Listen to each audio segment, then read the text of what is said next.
That opening never gets old. Wow. Talk about a way to start the show. Welcome, everyone, to the new episode of the Xbox Factor podcast. I am your host, Mr. Boomstick XL. And I got to tell you, we have an incredibly packed show for you today. You're going to get some new Dirt 5 gameplay. Listen, I don't know how many people downloaded this. I don't know how many people enjoy racers, but I have to tell you, not only has Dirt 5, in my opinion, edged past Forza for me personally. And that's saying something because I love Forza Motorsport 3. It's my favorite in the series. I just can't get enough of this game. This was honestly one of 2020's biggest secret surprises, and it's in Game Pass. So, I mean, why wouldn't you download it? I think it has probably the best controls I've ever used in a racer, and you'll see I'll come in first a lot. And it's not on easy. It's on nicely difficult. That if I mess up, I'm going to lose. But it's fantastic. But listen, enough of that shenanigans. You get a chance to watch it. We get a chance to talk about it. But let's get into the panel introductions. Now, first, before we go any further, you're going to see that, Archimedes, a.k.a. Box a Bear, is not here, folks. He unfortunately, he has come down with a mild case of COVID-19. He woke up early this morning in his part of the woods. And yeah, folks, he did the rapid test and he is unfortunately down for the count. We want to wish him and his entire family many blessings. And of course, well wishes that he is back, up and running with no problems. Getting COVID is a scary thing. Unfortunately, one of our panel members understands that. And Joe, welcome to the show. You had COVID, you recovered. Yeah. I know you have already sent some information about how to handle it to Boxer Bear. How are you feeling after yesterday's conundrum involving Apple? I have successfully fought off Tim Apple. That's right. I have fought off the beast. That is the mega corporation. And you're still here to talk about it. And I'm still here talking about it, spreading the positivity that is video games. And today, Xbox of all things. I have 3 hours of sleep in me. I got 16 ounces of coffee running through my veins. It's obviously not enough. I got some brisk. I'm ready. Let's go. Let's talk about Game Pass. Yeah, we're going to be talking about a lot of good Xbox news, stuff to get people fired up, lots of conversation, and we're going to open up with a big one. But before we get into the first topic, let's introduce someone that has been doing his due diligence to gain his way through the industry. 3-Bit, not only are you a nominated artist, not only are you working with some secret stuff going that we can't talk about on the air, that I'm proud to say, but you are a part of this program and we love having you. How the heck are you doing? I'm doing great. It's great to be back on the show with Mr. Badbit and BJ. It was like some stuff going on, but I'm glad to be back. I think yesterday I didn't even know I was going to do a show yesterday because I had the shot. I took the COVID shot. So I was down for a couple days. The first day wasn't too bad. Second day, I got the Pfizer. That's what we're Pfizer fuck boys. What up? Yeah. The first time I got it wasn't too bad. The second time, wow, that got me. Knocks you off your socks. Yeah, but other than that, I'm excited to be here. We got some awesome topics, and it's going to be a good show. Yeah, well, it's great to have you back. Yeah, Mrs. Boomstick, her sister, and I went last Saturday, got our first Pfizer shot. We're going back in May for our second. We were okay. Mrs. Boom's arm was a little sore the next day. Yeah. And that particular Sunday, because we went on Saturday, we were kind of lethargic. We were almost tired for everything that we did. It always felt like we were running a marathon. But the next day we felt a little bit better. And of course, I had the power outage at 2:00 in the morning. That sucked. And then, of course, yesterday's. Listen, again, I have to self-promote because that's the only way people are going to know. If you missed out, I got another opportunity to interview another developer. And I got a chance to talk about a game that I think many people need to check out, and that's the game called Lost Words. It is by Sketchbook Games. I got a chance to interview the creative director and founder of the studio. And of course, because boom is boom, my power decides to go out mid-interview. And that sucked. And of course, I was able to we were able to hook back up, finish the interview. I was able to piece it together through my software. And it's up, it didn't get a lot of views, but if you really want to hear a developer just talk from the heart, you gotta check that out. It was really fantastic. But let's continue with the introductions. VJ, first of all, we are expecting big opinions and long sentences from you today, because you know what? That's what you do. Yeah. How the heck are you, brother? How you feeling? I'm good, Boom. And I know that I just want to say good morning to Mr. Badbit and 3-Bit, and to you, Boom, for having me back on the show. I know that the panel may look a little outmanned, but we're definitely not going to be outgunned today. So I'm really, really looking forward to the show. But just as I say that, I'm going to just take a 2-minute break because I need to feed the cat before it tears me apart. So well, you know what? Yeah. You got to make sure you take care of the cat, and we'll come back to you. As soon as you're done with that. But let's get into one of the major topics for today. Yesterday, Jez Corden of Windows Central, along with several other prominent and trusted members of the gaming media, announced to the world that Microsoft has officially surpassed 23 million subscribers for Xbox Game Pass. Now, folks, we're going to take some time for this topic because it's relevant. It's relevant to the conversation that's currently going on right now. It's relevant because this is an Xbox podcast. But I want to just kind of rewind time for a second. On January 21st of this year, it was announced that Xbox Game Pass had reached 18 million subscribers. And we got that information, of course, through Microsoft's numbers when it comes to their investors. Their investors meeting gave us that information, and we all sat back in our chairs and said, wow, 18 million, that's something. So now we have to just take a step back and look at what the overall picture means. And again, folks, numbers, they don't lie. The numbers are the numbers. You may not like the numbers. You may love the numbers, but the numbers don't lie. They have no reason to. So I'm no mathematician. I've been very forthcoming about that. But I know how to count on my hand, right? You can use my fingers to do math if I need to.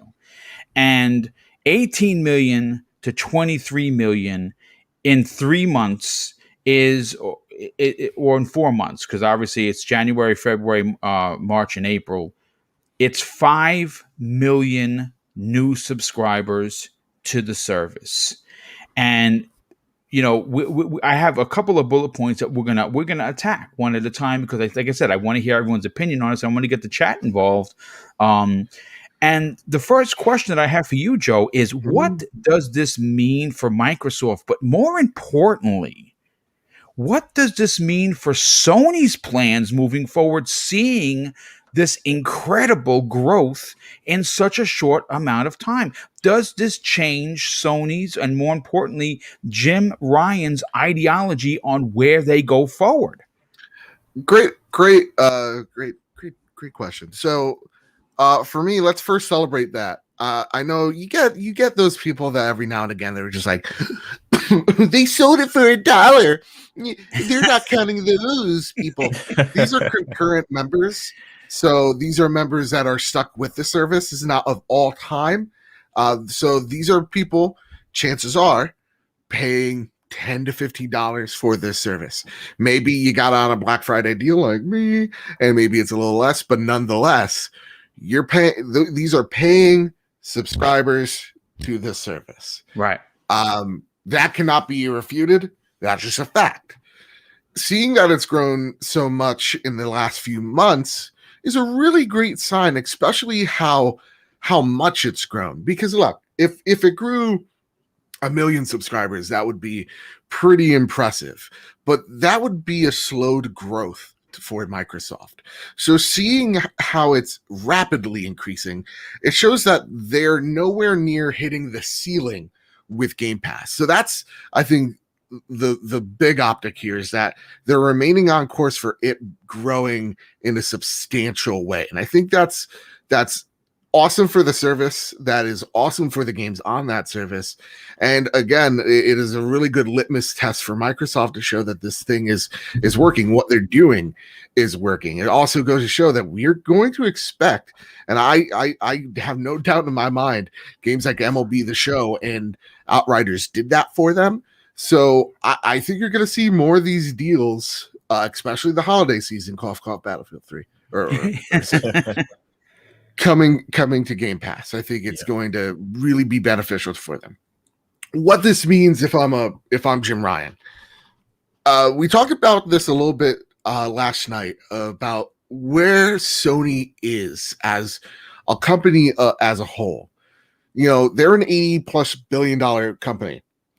In the grand scheme of things, when you're taking a look at a Netflix or a Disney or an Apple, a Microsoft, name a business that has one of these services, they all have something remotely in common.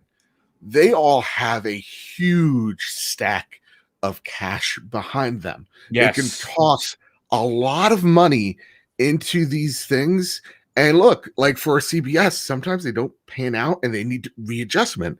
And that's going to cost money for them. Same with HBO. It's a huge risk for them. These are huge undertakings. But when you take a look at what Sony's recent dealing is that Sony, because they don't have nearly as much wampum, they have to be a much more agile company than ever before, because they don't probably want to get bought out. They want their independence. Yes. And at the same exact time, they need to survive. So if you're Sony, you're making deals with the likes of what we saw with Netflix, and then with what about the Disney Marvel deal yesterday? Exactly. I mean, that is a big folks. Spider-Man is going to be on Disney Plus, which folks. God hope, if there is a God out there, and I'm hoping he gave us Tom Holland. Let's see what this deity does now, because let's keep him here, But like that, those deals are what Sony is doing. They don't have when Jim Ryan says it's not substantial or sustainable for us, he's not fucking around. No, they don't have the money to invest here, because look, even a year-ish ago, where they're like, is Game Pass, making you money? They're just like, not the point right now. Like, it's a point about growing the service, meaning they're still tossing billions of dollars in here to make sure this thing grows so that it is sustainable, so that it is continuously making them money. So Sony doesn't have that wampum. So I don't see them doing a service that is comparable to Game Pass. What I do hope we see is something similar in scope. If anything shown in the last year, what was it? I think all of Sony published games were on the top 20 games sold in 2020. It shows that customers are still not just like eager to buy, but like they are ready to buy games still. So like Game Pass is not the end all be all, especially if you're Sony. You're like, well, I mean, if Last of Us is at 6 all-time selling, if Ghost of Tsushima is at 7th, if right now Miles Morales is the third most selling game in 2021, yeah, like you don't really have an incentive to put out a service if your games are selling this way, but you do have an incentive, I think, to bolster a service like PS Now. And how we do that, I'm very eager to see what that looks like in the summer. But I'm not here telling you that it's going to match pound for pound, or it's a counter punch for Game Pass, because I think there is two celebrations here, and that is the growth of Game Pass, to see it's part of the Xbox culture. I think that is the thing that is the focus here, is the two different strategies going forward. It seems to be working for both companies. And that's really awesome, man. Yeah, I absolutely agree. I again, Joe, we've had this conversation many times before. Both companies traveling down the same road. One is going left, one is going right, and one is staying straight. And when I say both, I should have said all three companies. But Microsoft's doing their own thing. Sony is going to do their own thing. And Nintendo is, well, we don't know. So they actually might be doing a Microsoft thing. We're getting some Sarah Bond getting in on the conversation with switches in the background during GameStack, which is again, my God, please stop teasing. Just tell us. It's just tell us what's happening. going on. I've been saying it since I've been here. It's by the end of the year, you're going to see Game Pass on Nintendo. Well, I you know what? Again, I don't want to go down this deep dark rabbit hole. I'll be crazy, dude. I'll take my glasses off. I think that, yeah, I think you're onto something with that, but I think it's more. I think that in this conversation is Microsoft stepping in to help Nintendo with their online woes.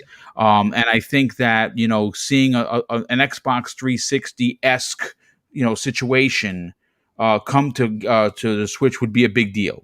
So but I'm still holding out. Maybe it's me because I'm a big old nerd, but I'm holding out for a dual party developed game like Banjo. Like, I would love to see what a Nintendo Banjo would be to play. You know what I'm saying? Like I said, I mean, look, folks, this is a different generation. This is a different gaming scope that we're in. You have a PlayStation game having 3 logos come up on your Xbox Series X screen. I mean, that's like cats and dogs living together harmless, in harmony. You never would have thought it happens, but it does. So this is a deal that may come sooner than later.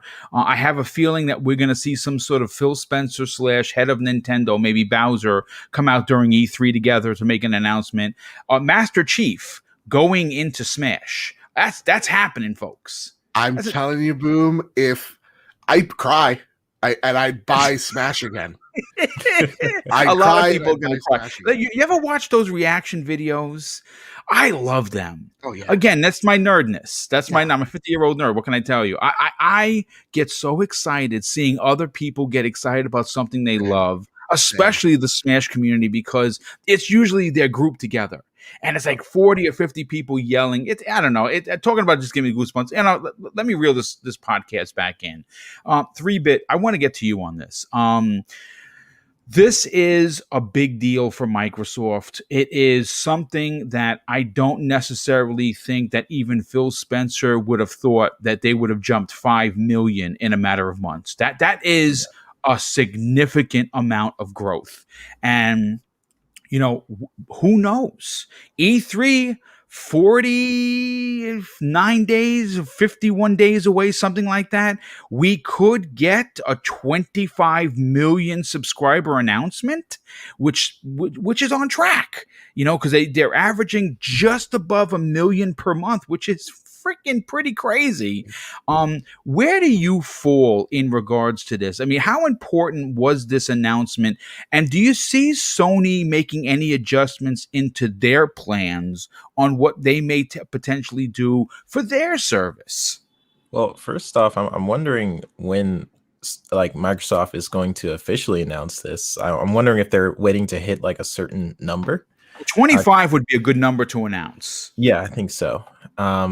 And I think Xbox Game Pass seems to be consistently growing, and it will continue to do so as long as they keep providing content like MLB The Show, Outriders, their own first-party content, and also just like indie titles like Spiritfarer. And it's because when you searching for content on Netflix, variety is key to keep subscribers on your service. And this is where Microsoft is in a unique position because Microsoft has around 30 plus studios if you're counting the teams within teams, and the amount of teams is what can drive games releasing one after the other. So the success of Game Pass is actually driven by Phil's initial vision, which is pretty cool. And those studios releasing games in succession without the pressure as they have had in the past will lead to Game Pass growing even further. And Game Pass right now is growing without that huge AAA exclusive, and that's for a couple of reasons. For one, it's still one of the best deals in gaming, and people who keep saying like Xbox has no games while they're playing like NBA 2K every day on the PlayStation 5. Well, guess what? NBA 2K is in Game Pass. You don't need to spend the $60-$70 just to play it. And the most played games consistently are third-party games, and it's going to grow even more when they do have that Halo Infinite, those Bethesda games and Fable and all that. And and we know they're not done buying up studios. So I think to answer the question on what does it mean for Sony, they are currently not competing in the same way as they are. They just have different visions, as Mr. Badbit was saying. I think Sony bought up like Crunchyroll, and I believe that deal fell through, and the leak of Sony doing the movie edition with PS Plus. Now, did the Crunchyroll thing actually did that go through, or did that falter? It fell through. Oh, did it fall through? Yeah, I don't know anime. I don't follow that. I thought there was like something legally that they were trying to dance around or something. Yeah, I gotta actually gotta research that. I'm pretty sure it fell through. I thought it was already like a done deal, and then I guess not. But yeah, I mean, Sony, if you think about it, it's pretty smart for them to add a video edition to PS Plus, because they are also a movie division. So they're smart by using the resources they have to apply value to that service. So I just hope, I hope that's them adding the video portion is not what they mean by the counterpunch because of adding movies to PS Plus. I don't think that's a counterpunch. I think what Badbit was saying, like, having something sort of similar to Game Pass would be the counterpunch, like adding games day and date, all that. We joked about that on the trophy room. We were like, some guy in the board member just walked in and like, synergy, synergy. Because we're like, we like, yeah, it adds value, but like, does it really? I'm watching whatever I'm watching. Like, I'm watching All Mankind as a Sony production. I'm watching that on Apple Plus, you know? Yeah. Right. Yeah. You know what I mean? And one of the things with that particular aspect that, listen, you know what? Here's the thing. And I'll get to the super chats actually before I get to VJ, because there's been quite a few of them. Anything extra that you don't have to pay for is a win. But with that said, the TV thing didn't work really well for Microsoft. Like, that this is something, TV. Now, I'm not saying that's it. I don't think Jim Ryan is secretly Donnie D. Like, I don't think he's going to rip off the mask like Zartan from G.I. Joe and be like, I fooled you all. Donnie D, I'm going to ruin Sony. No, I just think that it's something extra. You can't complain about, free. It's in your service. It's not bad. But I don't think it's what they need. I think that is a great point, 3-bit. Yeah. I just hope that's not what they mean by counterpunch, because that would be a very soft, squeaky one, I think. Yeah. and apparently what is that leaked? It seems like it's a test service for just Poland. Yeah, because that was a leak, right? That was like a picture or something. Yeah, and I think it is now at this point confirmed. It's a test service for Poland. And I'm like, that's a weird... What a random place to test. All right. Yeah, interesting. But yeah, I don't know. I think first off, it's amazing that Game Pass is growing without that huge exclusive hit. But it's also a testament to the third-party games that are coming in there, like in EA Play and the games that are already available on there, and that mixed up with like xCloud makes it a very unique service. So looking forward to what they got in the future. Yeah, and the future looks bright for sure. Let me catch up on the super chats, VJ, and bring you in on the conversation just based on some of the things that 3-bit and Mr. Bib had to say. Rondala drops a very generous $2 super chat and actually drops some pretty impressive news. Titanfall 2, now 120 frames per second. That is all. Hello. Yes, I'll take that, please, because Titanfall 2 still one of my favorite multiplayer games. We also have Kia Walker, who also mentions Titanfall 1 and 2 just received Xbox FPS boost and others from EA Play after dropping a $5 super chat. Thank you for that, Mr. Walker.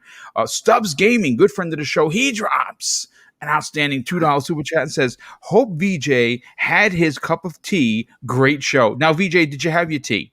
Yes, I do have a cup with me. Thank you. Excellent. Well, there you go. So get ready, Stubbs Gaming. I don't like to brag, but I also have iced tea.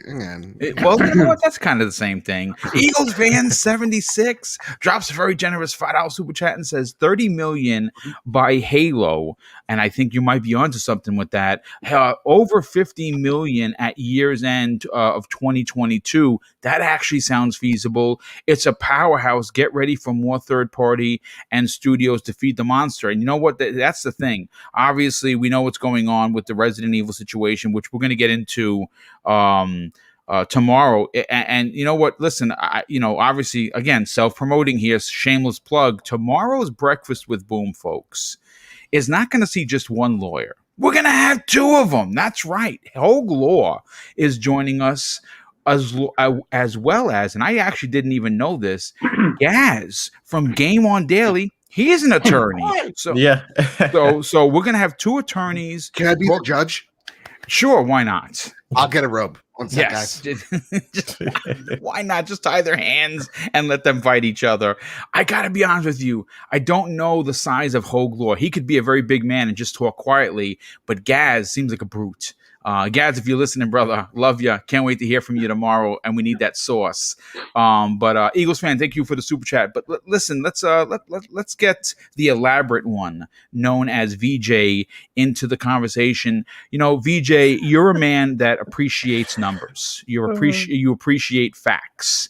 You appreciate what Microsoft is doing. But I think that at the end of the day, we all appreciate how consumer friendly the company has become. And seeing Game Pass hit the amount of 23 million subscribers is something to definitely tip your cap for. What are your thoughts on what this means for the service and people looking to potentially add their games to the service? And does this change Jim Ryan's ideology on where they move forward? Okay, so I'll do Sony second. For Game Pass, I think you know me really well, Boom. I don't embrace numbers or rumors as facts. So Xbox should perhaps at some point come out and share the numbers with the community that they represent. And as 3-Bit said, it's a communal celebration, and I think that's really important, especially the way that Phil has presented that he wants to move forward with this generation of gaming, right? Especially given Xbox's sort of higgledy-piggledy history in the gaming console gaming space since 2000. So, but I think that for me, when I look at Game Pass or any other service or whatever, it's always about the game and how well it's conceived. And the reason why I'm mentioning that, because if it's conceived well, it's going to sell at full price, and we can see already it's going to make its way down the sort of commercial food chain of sort of exploitation until it hits Game Pass or PS Plus or whatever else is, in the pipeworks or hidden, behind the curtain that we're unaware of right now. If the game is poor, well, it may as well just stumble into Game Pass, right? And we've seen this happen in PlayStation Plus recently as well, and perhaps Mr. Badbit can speak to that. As I thought, Oddworld, and there was a couple of others that we assumed were going to come out at $60 or $70 and ended up being free on day one in that service. So, and as I've said before, if developers make good games, then Game Pass is reliant on what it can proportionally afford based on the number of subscription or subscribers that it has.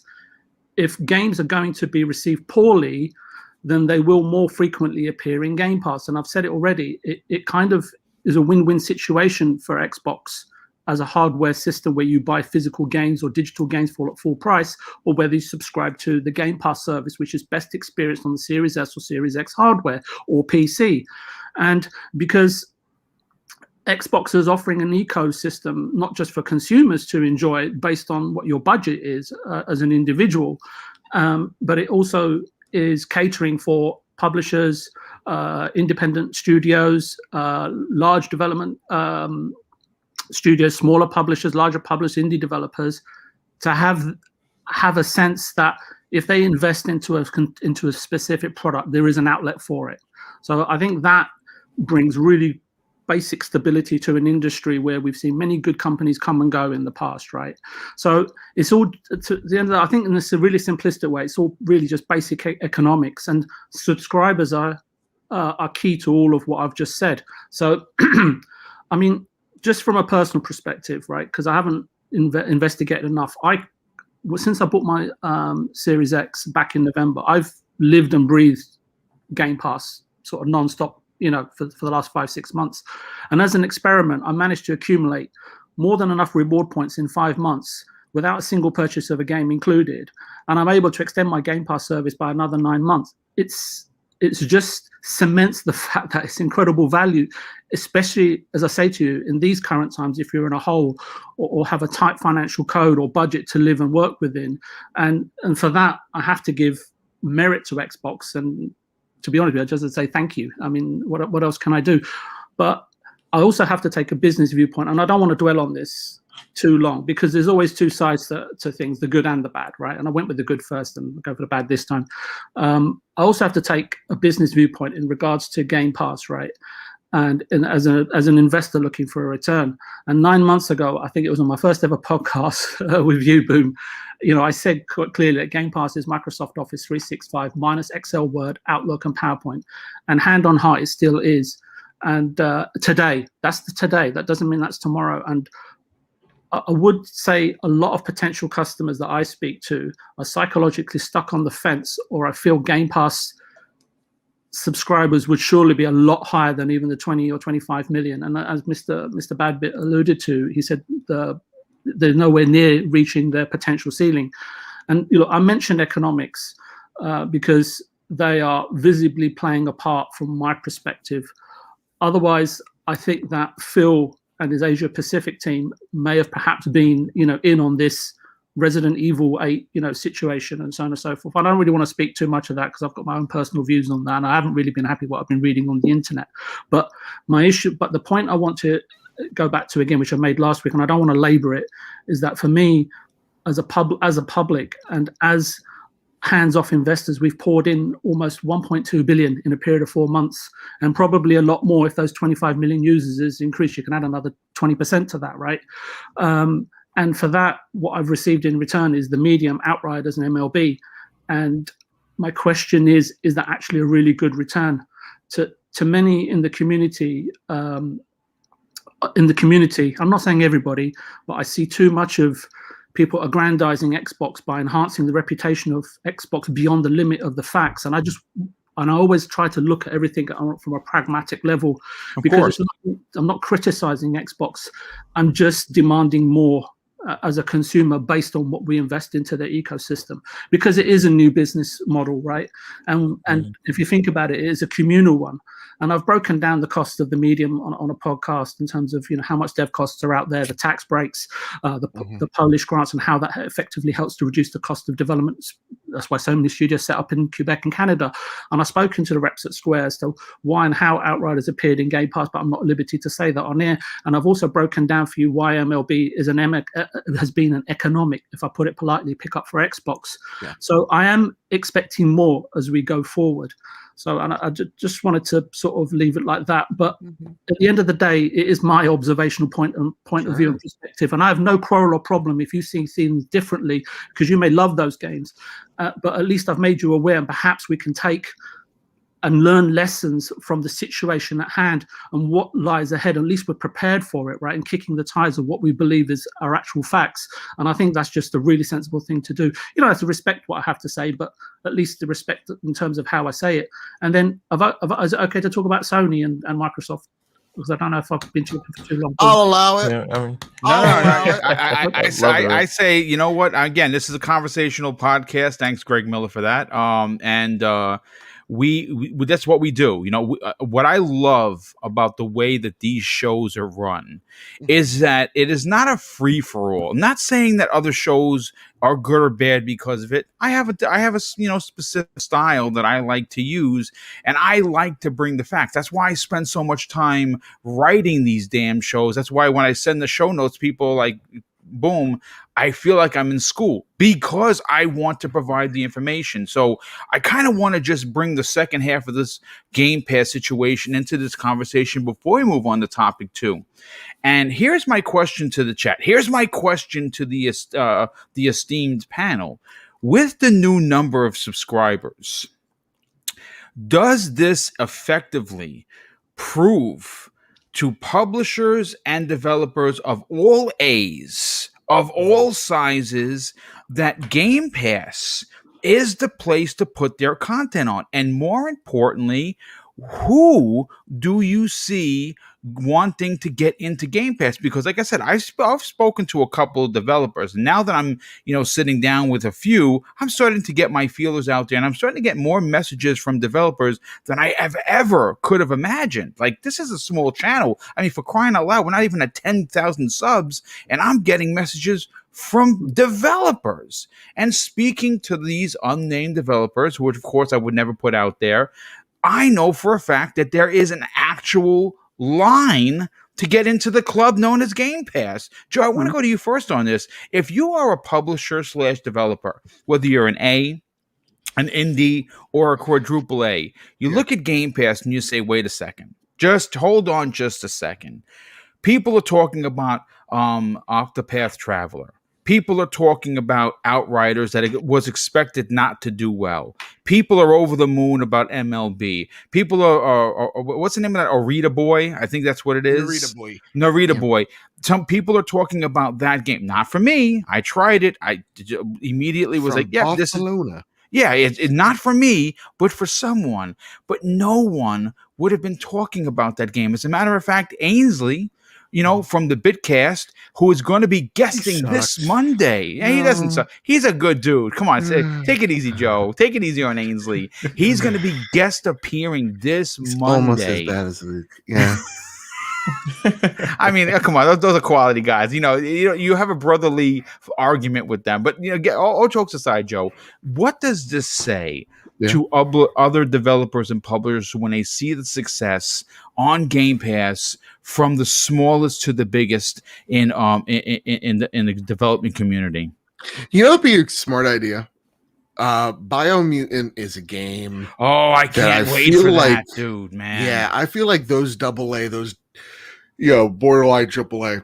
I played Biomutant, and it is definitely AA-ish game. But like those new IP, put them on Game Pass. Establish a base with fans, and I think that's really what Game Pass really speaks to. Like, y'all are right. I think the Outriders test for Microsoft worked very well for Square, worked very well for Microsoft. And look, you could point out like the numbers not being there as well, but like people got to play it, people got to try it out, people got to experience that game and get that game's out there.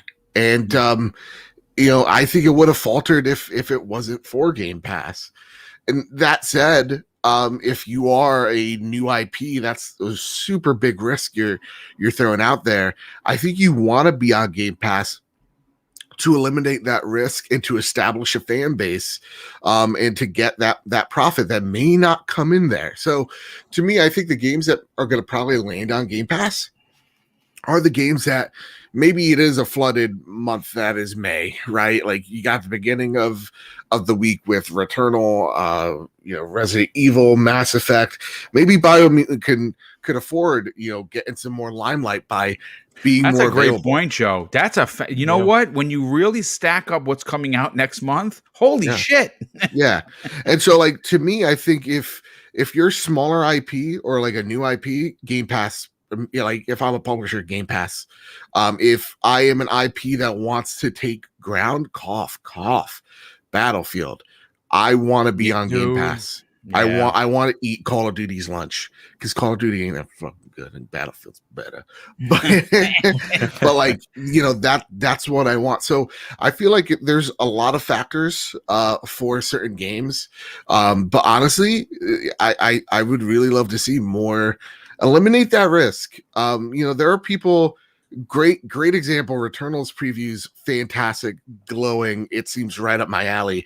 Someone messaged me from Australia, as they said, I want to play this game, but in Australia, and I keep on forgetting this, $109 games. Right? Yeah. No. $123 for a game. That's not just like PlayStation. That's like Xbox as well. They're both $100+ bucks. Yikes. So like, yeah, I think these services speak to the outside forces of like, look, Boxenberg, he's like $90 a game. That's way too much. You see outside places like Australia where everything's being shipped to them. $100+ or regulatory fees, $100+. You know, if you want to speak to those territories more, Korea, Japan, you're gonna want to push a service out there. So Yeah. you know, again, I think Game Pass has, for the beginning, I think because of its install base, you could very much convince AAA publishers, bring your IP here. You know, you're not going to get a Call of Duty on there. You're not going to get. Let's see it. You know, I'm hopeful for Overwatch, but like, you're not going to get those games in there. But you could get a Battlefield. Those are sure. two particular games I can't see going into any service. Yeah, but let's do it. Yeah. Overwatch fucking needs it. But like, yeah, that's what I really see Yeah. for Game Pass. And it's awesome because for me, I'm like, okay, it eliminates risk. That's the most important thing. And I'm also just captivated by you running into these little cubes. Yeah, I was just looking at that. Yeah, I was like, that's what, you know what, that's one of the newer boards. You'll see I actually get an achievement for doing that particular board. It was something I unlocked. I'm like, oh, okay, because You have to, like, usually hit a certain amount. they have like these drift boards, which I can't stand. I hate those drift boards. You know why I hate them? Because I suck terribly at drifting around cones and things. Now I can drift if I'm racing, but not drifting around stupid cones. It's just not my thing. You know what? 3-bit. Before we get into your conversation regarding this, let me thank a few people. Eagles fan 76 shows his generosity once again with an additional $2 super chat and says TV Game Pass app on TV coming. And yep, you know, that's coming supposedly this summer. That's going to be pretty interesting if you can just boot up your TV and have a wireless controller. And the one thing that Daniel Ahmed said about Game Pass, which is going to be really important, is the thing that they're aiming at for that mobile app, for those TVs, is touchscreen. Touchscreen controls. A lot of the, like, I think Minecraft Dungeons. Yes. I think there's like 20 games that have touch controls now. Once they hammer what works on that, once they iron out whatever creases need to be ironed out, that's going to be a huge focus. Like those TVs, your not so capable laptops or your phones, that is where Microsoft feels like they could penetrate a big audience. Isn't there? Yeah. So, or it doesn't exist yet. So that's something to really take a look at. Series X numbers, it's fun, it's cute, whatever. But that is, I think, where the oil is, you know? Yeah, no, I absolutely agree. Dan Lazaro drops a very generous $2 super chat and says, all this Sony talk, time. I mean, listen, Dan, I appreciate it, brother, but you know what? Like I say this all the time. Yes, this is an Xbox show, but it's almost imperative if you want to be considered legitimate among your peers. And I'm all about legitimacy. That's why I do the work. That's why I put in the amount of behind the scene hours that no one will ever know. No one will ever know that I'm up past midnight 3 times a week writing, because, you know, I feel responsible to deliver a good show. And I think that it would be unfair if you wanted to have a legitimate conversation and not involve Sony. Now, again, this is an Xbox podcast, and we're going to celebrate Xbox as gamers and fans of the console. But I think you still have to involve Sony in the conversation for, you know, an us, and it's never going to be an us versus them thing. I think it's still important. But I hear what you're saying, Dan. Thanks again for the super chat, brother, and thanks for being here. Lonely Boy 221133 drops a very generous $5 super chat and says, VJ, don't forget about Microsoft shelled out $7.5 billion with a B on Bethesda. They are definitely reinvesting the money they spent to provide more in the future. Now, there's no doubt about that. We have DeAndre Banks, good friend and generous friend of the show. He drops an outstanding $2 super chat and says, Returnal looks okay, but not worth $70. Game Pass win. I mean, listen, I am a huge fan of Housemarque. I love their games, and this screams boom. It's that over-the-shoulder, adult-themed. But there's first of all, the procedural generated stuff, really not a fan. I'm also not a fan of $75. So what I know we're going to talk about this tomorrow, because if you heard what's his name's podcast, the director of Days Gone had some really choice words there, Joe, about buying a game full price. We're going to get into that tomorrow on Breakfast with Vaughn. Poor guy. Yeah, he got clobbered for that, but Yes, Sorry, sir. Boom. Can I just politely respond to just quickly to? Yeah. Go ahead. Absolutely. Go ahead. I wanted to say that I respect his point. It's a fair point, but please allow me to offer a polite counter. Xbox built something and said that they will come. We've all heard that phrase before, right? The cost of Bethesda is based on a divisional land that will be serviced and amortized, possibly, perhaps, I would assume, over a 10 or 15-year period. But from a cash flow perspective, I have to disagree with you. Xbox Division pre-Bethesda cost, in my opinion, around 50 to 60 million as a fixed monthly burn to operate. That's 700 Xbox team members and about 2,800 or 3,000 staff across dozens of studios. Secondly, a lot of the money paid to Bethesda was for capitalized work in progress. What I mean by that is obviously development costs, and I would hazard a guess a large chunk was paid for goodwill as well. And you have to factor that into your thought process. And I mean this obviously with all due respect, right? And Xbox is doing well because of, and I've stated this before, hands-off investment and support from the Xbox community, right, and the hardcore gamers, because we are the ones that are adopting the hardware right at the embryonic stage of this generation of console machines that are being launched. Look, I may be outside of the fellowship or stand alone from the rest of the community here and on this specific point. And that's fine, because sometimes, you know what, it's my happy place. I'm simply stating the facts as I see them and tell you all to at least think about the situation and ask yourself, are we in fact acquiescing, or are we at the risk of adopting and settling for mediocrity based on the facts and figures? And I'm happy for Phil and his entourage to call me and have a conference call on Zoom, and boom, you can join me as my bodyguard and course correct me so I can better and respectfully represent them on any show that I appear on. Yeah, no, I hear what you listen, dude. You always bring it 100%, dude. And you know something? I think that if you look at what they've been doing for Xbox Game Pass in regards to making sure that there's new content that goes from indie to AAA, they're investing to get people invested in Game Pass, and they're doing a really good job of doing that. And they're going to continue to push forward. Like I said, folks, we're hearing rumors that besides Battlefield 6, we're hearing FIFA day one. We're hearing Madden day one. And you know why they want to do that? Because both those games, and actually all three of those games, offer microtransactions. So if you are said player, you download said game for what we believe to be free, because $15 a month for a brand new $60 and $70 game does feel free, and if you're paid up like I am to the end of 2022, it technically is free. You're going to be more likely to pay for a microtransaction or three, and that's what they want. And I think that's what I do in Sea of Thieves all the time. Like, the new little battle pass comes out, it's not nearly as good, but like, I like Sea of Thieves and I want to support them, so I go out there and I buy that thing. Yeah, and there you go. That fair point. Lord Roughness drops a very generous $5 super chat and says, Hive Busters, The Medium, Dirt 5, Outriders, MLB The Show 21, Second Extinction, which is next week. And he actually says that Phil did that for me. # Game Pass day and date. And yeah, listen, folks, if you missed the interview that I did with Systemic Reaction, you got to definitely check that out. It's going to be dropping as a premiere. So if you want to kind of hold out because you have 1,000 podcasts to listen to, a premiere updated version of that is going to be dropping on the 27th, right before the launch of the game, to kind of help them promote it. And yeah, man, that game looks dope. That is Turok Dinosaur meets Left 4 Dead. And I say, sign me up, please.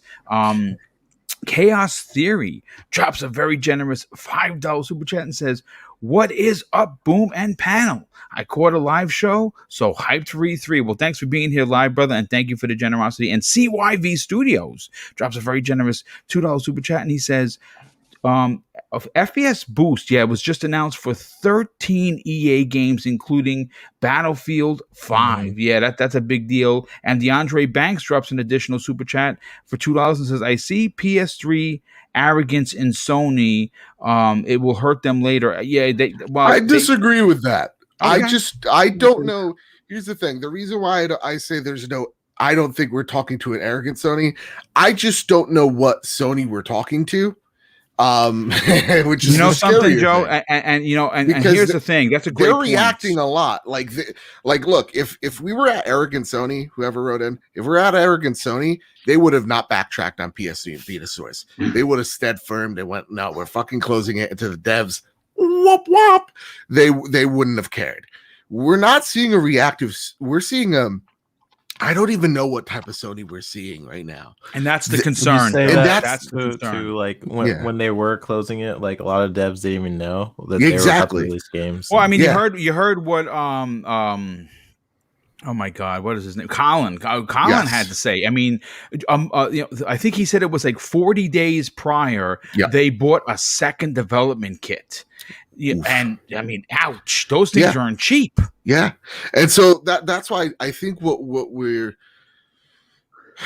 my idea of what we're seeing out of Sony is not a complacent one. It is a very cautious Sony, because they're on top, which means they're on defense immediately off the gate. They don't have the bank to make the moves that Xbox does. They just don't. And like these slew of announcements we've seen out of them, look at it. It's reactionary. Yeah, They just announced a multiplayer game with a studio, let's be honest, we've never heard of. We haven't even gotten a screenshot out of. We have a Jim Ryan quote that's extremely vague, going, "Oh yeah, we're quietly investing in stuff. Don't you worry, gang." It's a very, I would say, maybe even nervous Sony right now, or PlayStation for sure. Yeah. Yeah. Well, listen, 3-Bit, let's get your opinion on it. Sorry for the delay. Obviously, again, conversational podcast. Well, getting back to the question, when you are a developer, regardless of size or / publisher, and you see that the growth from January 21st to April 21st is 5 million. Now, listen, again, not a mathematician here. 5 million of anything? Monies, ding dongs, pieces of chicken. That's a lot of chicken. So, I mean, my question to you is, where do you think this is starting to fall into the mindset of the development / publisher community? I think because I'll have to answer this question from from that point of view. I guess I think for companies like, let's say MLB The Show, right? I think a lot of people have the stance where yes, Microsoft wanted this deal, but I think people are mistaken if they think it was just Microsoft that wants deals like these or wants to be in Game Pass. There are a lot of developers who are pretty much like stacking up wanting to get into Game Pass. And I think if you take that as a basis, then you start to understand why Game Pass is beneficial to Xbox and the community, because it's just a unique service, right? A lot of these developers are starting to see their games grow just for a free service. Like Outriders was in Game Pass, and it was still the top in the store of Xbox in the UK as well. It was actually number 3. Yeah, for selling, not for playing, for actually selling. Yes, and I think that's where people might get confused, or who stepping outside of Game Pass, people don't know that, like, hey, Game Pass is actually encouraging people to buy more games, and Phil, he said that a long time ago, but I don't think people really understood what he meant by that. It encourages people to buy more games. It's sort of like, wow, I saved some money here. Let me spend it maybe on microtransaction, maybe buy a game here or there. And for the people who don't want to invest inside of Game Pass, like let's say, oh, I like owning my games, and some people just like getting physical games, right? That's a thing. Then guess what? You can still buy those physical games, or within Game Pass, you can get a discount of, like, let's say 20% off of that game. So there's still a benefit to you investing in Game Pass, even if you don't want that game. Let's say it goes away on the service, like Outriders. Let's say it goes away in like a month or two. Then if you bought it, you had a discount off. So I think as a game developer, there are people who are literally trying to get within Game Pass, and I have talked to very a lot of developers about this, and I think it's just beneficial for a lot of people. It's beneficial for Microsoft because they have this growing service that they are needing more content on, and content is key. And having substantial content, like just like games after games after games, is what is going to make Game Pass successful. But you also need the dev community to care about it as well. And I think just seeing these numbers is very encouraging, because I remember when Game Pass first came out, I was like, I wonder how they're going to get developers really interested in this. And it's just happening very organically. I think a lot of these developers are seeing their games grow despite it being free. And it feels free, and they want you to feel that way. You are paying. Yeah. They want you to feel like, oh wow, this is a bargain. That's every company's dream for you to feel that way. So I think Game Pass is a win for a lot of people, and I think it's just interesting, right? It's just it's a new service. It's pretty much the Netflix for games, and I keep seeing the argument like, hey, you are renting these games, so it's not as good quality. I don't agree with that. People don't say that when you're watching Netflix movies, like, oh, I'm watching Stranger Things, so therefore I can't own it, so it's less in quality, right? That's not a thing. Well, I mean, here's a perfect example to that argument. Mortal Kombat drops tomorrow digitally. Yeah. Of or course, Kong, right? Mortal Kombat, folks, and it's getting incredible reviews because it is its best version of Mortal Kombat. I mean, Sub-Zero stabs someone with their own blood. Enough said. Is it getting good reviews? It's getting fantastic reviews. Yeah. Oh, really? Yeah, it's getting really good. Again, it's made for fans of the series. If you are a fan of the series and you like fatalities and you like violence, I mean, like I said, the first 7 minutes, Sub-Zero stabs a dude with his own frozen blood.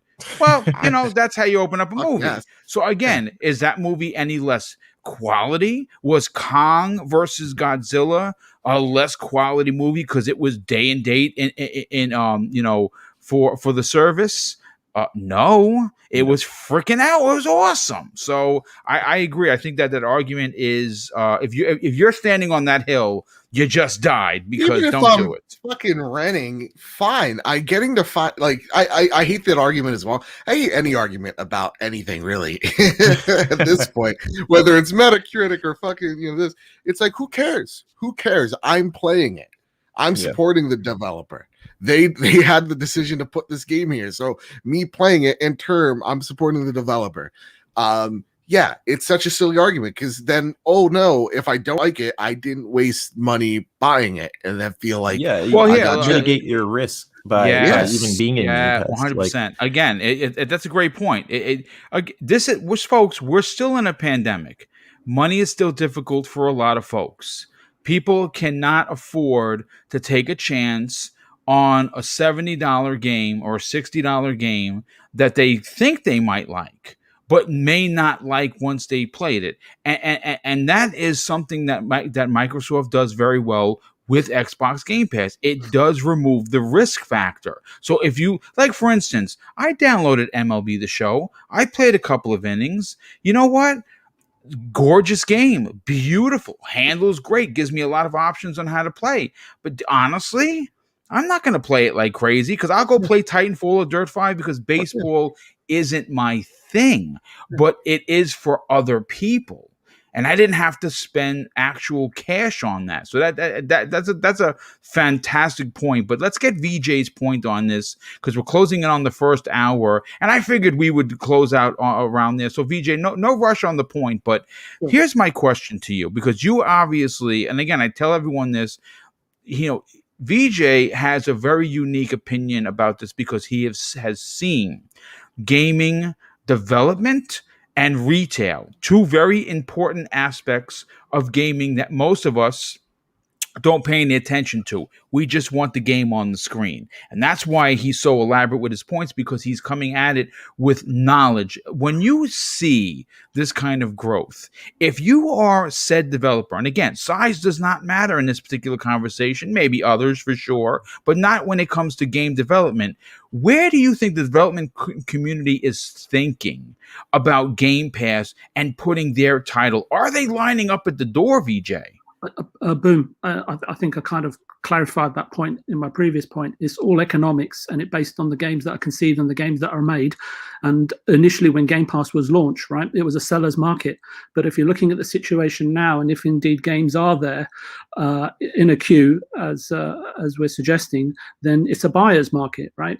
But I think, for me, I don't want to labor on the points. I kind of want to take a more of a macro point to this. But just to sort of finish off this initial point, I agree with a lot of what 3-Bit says, and I don't want to really repeat it in any shape, way, or form, because I agree with what he's saying and suggesting to a degree. But sorry, 3-Bit, the question remains around the structure and the distribution of Game Pass funds and the quality of what is actually in the queue, which we're not privy to. And I don't want it to be the more of the same. Because boom, you know, there are so many games that have been delayed. You know that there's so many big games out there. You know that Sony, we probably know about a fraction of the marketing and exclusivity deals that they've done, and none more so than Final Fantasy VII is quite irritating for me. But again, it's subjective, right? I'm sure there's games out there that everybody on this panel and in the chat that want to see on Xbox, but the fact remains, I think that Xbox can do more, and perhaps they will be, and they're holding all of their cards close to their chest, as pretty much everybody is at the moment. It's very, very quiet out there. But I think I've heard a lot about Sony, and I've been reading about Sony in the chat, so my mind's kind of shifting a little bit. I think Sony, the year-end results will speak for themselves. At the very least, we will shed a factual and irrefutable light on PlayStation's business performance thus far, and perhaps even a peek into the future of Sony as a group. And as I've said on the show many, many times, and I think as recent as last week, this generation is barely out of the starting blocks. I think we can all agree to that. Doesn't matter in what box or plastic you game on, right, or handheld for that matter. For me, an Xbox, since 2000, the original launch, or 2001 when it was, has always had the potential to be at the top of the pyramid. And I remember that gaming companies were anxious that Microsoft was entering the industry back then. And I think that right now, the way that I see it is that Xbox for 20 years has flattered to deceive, and at times has been an absent landlord, right, to its fans. They've allowed competitors and internal politics to sort of roughshod over their ambitions, right, to some reason. And I'm not going to go into the reasons because they're well documented. But this time around, Xbox is leading the industry into new and an unproven territory. And Mr. Babbitt pointed out really clearly, they've got the financial muscle to do so. And it's not rocket science, right, when you look at it like that. And they are investing heavily in order to sort of take the path, I don't know how you want to put the path less traveled, perhaps. I think that's how the phrase goes. And it may make all the difference, not just to Xbox, boom, but in terms of being the market leader or at the top of the pyramid, but actually doubling the size of the pyramid. And I've mentioned this before as well. And if that comes to pass, boom, then Nintendo, Sony, and many, many others will just sit below them. And I don't think that they will be that much further down the apex as some people in the chat or in the community suggest. It's not about Sony and what they are going to do. We know that, right? It's about the promised land and all the inclusive video gaming utopia and the all-you-can-eat subscription service that Phil and Xbox have been speaking of for the last, I've lost count now, but maybe a year and a half. And they're living up to those facts. And everyone, including consumers and the commercial businesses that envelope or within the envelope of the gaming industry, are going to economically benefit from it respectively. And even consumers, right? We're already doing it. And this is the point that I think that I've just made, is that everyone is missing. Look, I don't know if I can say this word, but I'll say it anyway, as I don't want to bring your channel into disrepute, but there's tribalistic idiots out there that want to make... Yeah, no, it's fine. It's fine. So with all due respect, boom, tribalistic idiots want to keep making it about Sony versus Xbox. It's so pointless, so counterproductive, so counter-communal, counter-humane, and counter-common sense to me. And look, again, I may be just way out there and maybe too old. I don't know. But no, dude, I'm with you right there, dude. I see so many in the gaming community voicing an opinion, posting insulting memes in regards to Phil and Jim, who are human beings first and foremost. And I often wonder if some of these people have had some sort of brain or decency bypass, right? That's a good it's one. been happening since like the Sega Genesis days. It's not a new thing, though. But that's where. But 3-bit, you're right. But that's where it should stay, in the playground, right? Yeah. My hope is that Xbox, boom. This is on a serious note. Leads the industry, and it is doing so towards something meaningful, educational, and revolutionary, right? Yeah. And I think that's what we're looking at here. I want to mention the fans, supporters, and communers who pay good money to have their imaginations engaged, since the heart of the matter is the heart always yearns to be creatively enlightened. Why else do you think you love video games, right? Without us, the consumers, the industry is nothing but an empty shell. And if you don't believe me, ask Team Cherry's Hollow Knight. I've also stated from a business point of view that those that lead provide guidance for those that follow. Again, Sony and Nintendo will benefit. It's not always about winning and being the market leader, even though, because you're there to be shot at, right? Like Sony is at the moment, right? Imagine if the shoe was on the other foot. Being the market leader is not without its trials, tribulations, and difficulties as well. And you can see that with Sony right now. And it's not the first time this has happened to them, right? And if you've ever been in business, you realize that sometimes sort of being in second or third place can be a strategic blessing in disguise. And I think PlayStation and Nintendo are very healthy. And I think you've just mentioned that, Boom, yourself, as they continue on their journey and trajectories until it's wise to adopt change, or it's irrevocably proven by Xbox that they have to modify or completely alter their respective business strategies. Yeah. And Xbox, as I often say, are doing a good job, if not a great job so far. And it gets better and better day in, day out for all of us consumers. And why? Why is that? Because I've said it before, they are capitalizing on past failure. And you just ask King David, ask him when a boxer, whatever people that he knows that lose a fight. It's a powerful place to come back from, or you just ask Rocky. And I also think Nintendo and Sony's role is to keep being creative and competitive as they can be or can afford to be or wish to be. This in turn keeps Xbox on their toes. The question becomes, what's not to love about, regardless of all the other questions we're asking or discussing today, but the real question for me is, what's not to love about this perfect scenario, this perfect storm, perfect predicament, and a fair, equitable playing field, and a fair and equitable choice, right, for us consumers, where opportunities for all of these companies are abundantly available and out there on a daily basis. I mean, 3-bit as mentioned, right? There's so many developers out there that have got something there that could blossom into the next big thing, right? And what I will say, though, is that the burden of truth, however, right, continually lies with all three companies. I think more so, and fundamentally, categorically, more so with Xbox. And also, it depends on the custodians at each of the individual companies, right? That's Jim, that's Phil, and I think it's Furukawa-san or something like that. Yeah. Well, it'd be better, I think. Yeah, you made a lot of points there. I just got one or two more. Then you can cut me off. It will all come down to, I think, Boom. It all comes down to the games and experiences that engage their relative audiences. Imbeciles and critics in the media. We've discussed them so many times here. I've lost count. That say that Sony is asleep at the wheel and heading for a rude awakening. Xbox has no games. Its devs are still unproven at the highest level. And Game Pass, after a few months, is lackluster at best. Fine, go ahead, glean, ascertain, and believe what you want. But I don't have any quarrel with that, especially if you're stupid and judging, and debating companies that, for me, have proven time and time again that they're really good at what they do.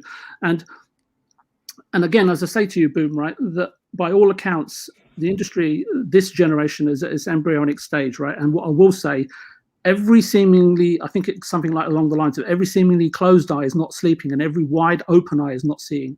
So anyway, I'll leave it at that. Joe, before we move on Yeah. to the next topic, brother, you have anything you want to add He to made it? a lot of points, and I just want to say that the one that I think is the most important is the tribalistic idiots. Yeah. I hate Yeah. those memes. I'm right there with you, VJ. I hate those memes that are like making fun of, like in a very shitty way, Yeah. of like films. It's sad to see. It's sad to see, and like. Yeah. And yeah, the like, you know, a lot of rep games on Game Pass or like the fucking Metacritic. Every time there's a new game, it's like, shut up, just play it. I love Sea of Thieves, and I know for a fact, everybody in this audience, I have played more hours of Sea of Thieves than they. Everybody on this panel ain't even a contest. I love Sea of Thieves. It's one of my favorite games this generation. And what's the score on Metacritic? Sits around, depending on the version, a 67 or a 69. Guess what? It does not take away from my enjoyment of the game whatsoever. Game. Look, Last of Us Part 2, critical darling. It's like a 92 somewhere, right? One of the most divisive games out there. You either love it or you hate it. Yeah. And the thing is, it's just, let's just, for those people, stop giving them oxygen. Stop engaging with them, because it's nonsense garbage. It really is. I agree. Look, I host a PlayStation podcast. It does not mean that I sit here on my throne going, Game Pass. No, it's fucking great. It's the Twitter fingers, bad bit. There's people It's the who fucking play Twitter. There's people who play Twitter. It's people that play yeah. for clout, and it's so obvious when you see people that are like, you know, you post those memes. You see, you know what they're doing. They're literally there to help. They get put on the pain on mine list. That's what happens with me. Well, they boost their engagement numbers. They boost their visibility. It's all about Twitter analytics to them, and y'all keep playing to it. Stop. Let these companies fucking go after your dollar, folks. Yeah, take definitely. That's a great way to close out the opening topic. And again, folks, an hour and 10 minutes in, and we haven't even made the topic to it, which we're going to get to right now. And again, this was announced yesterday. This is big. Before I get to that, Dan Lazaro drops an additional $5 super chat and says Game Pass is better than Netflix if you think about it. With games, you have more hours of engagement. Plus, you try, then buy at a game, buy the game at a discount. That's a damn freaking great point. We have Everborn Saga, a good friend of the show. I think you might know who this man is. He drops an outstanding $2 super chat and says, VJ, you are spitting straight fire right now. So I didn't know VJ was a dragon. Well, we know that now. Thanks for that, Everborn. Definitely appreciate it. But let's get into topic number 2, folks.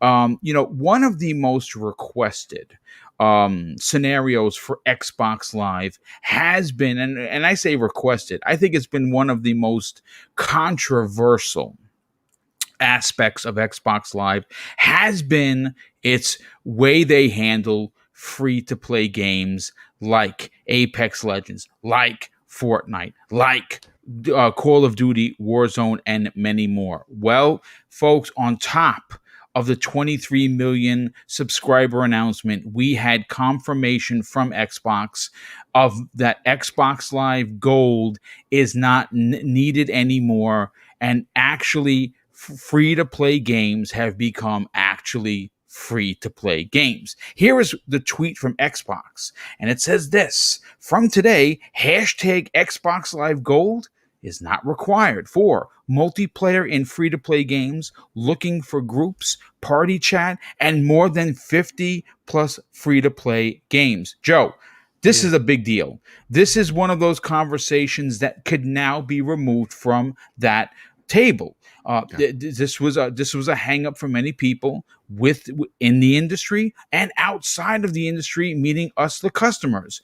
This is now making Xbox a more pliable console of choice in the next generation. Like I said, I think that once you can find Series S consoles on shelves, that you don't have to, literally knock down grandma who's in Walmart to get one, or you're not using a bot to, snag one on, on your favorite service and platform.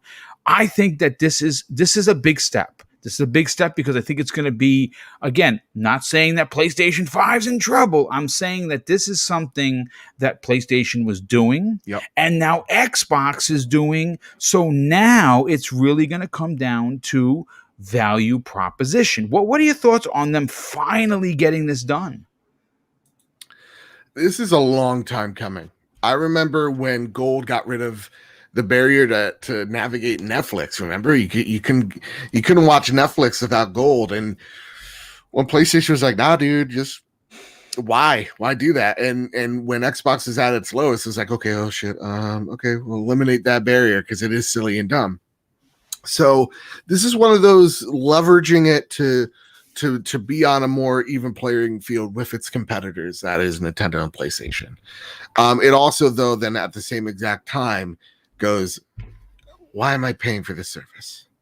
Like, real talk, when we take a look at like a service like PlayStation Plus, get some bangers, man. Like even some games we'll try out every month. And from the Gold service, it's just like, we got Cricket 2022, I don't know, out of the games of Gold. And it really, to me, I think spells the beginning of the end for the service, and in a good way. I think the more we see Game Pass grow, I think more people going to Game Pass Ultimate. I think we're going to eventually see Xbox Live Gold or Xbox Gold, whatever they're calling it now. We're going to see that go away soon. And I think it's just all in due time. So yeah, it's the Xbox Network now is what they're calling it. Yeah, for Gold for the network. So like, I think it is just the beginning of the end. And again, in a good way, if you're a consumer, I think we're just going to see Game Pass Ultimate kind of really take the wheel. And I think this is one of those factors of maybe people take a look at Game Pass Ultimate who are still hung up on Xbox Gold and just go, you know what? Maybe it's time to make a switch. And hopefully that's the case. Also helps people get to Fortnite better. I think that's one of the barriers for a lot of online games. Games like Fortnite, games like Rocket League that are now free to play games. Now you have a really good excuse to go out there and try those games out, or have your kid, buy your kid a Series S, and they get to kind of play the light version. Like that's awesome to me. So nothing much really to add here other than good news, about time. This is great. And I really do think that as we see Game Pass grow, I think the relevancy for Gold is weaning. And even throughout the Xbox ecosystem, I have that. The temperature in the room is like, okay, so now why am I paying for this? But again, not in a negative way, because I know it could come off negative, but we're in a positive way of like Xbox fans do a really great job of really putting the feet to the fire. And I think that's why we have this in the first place.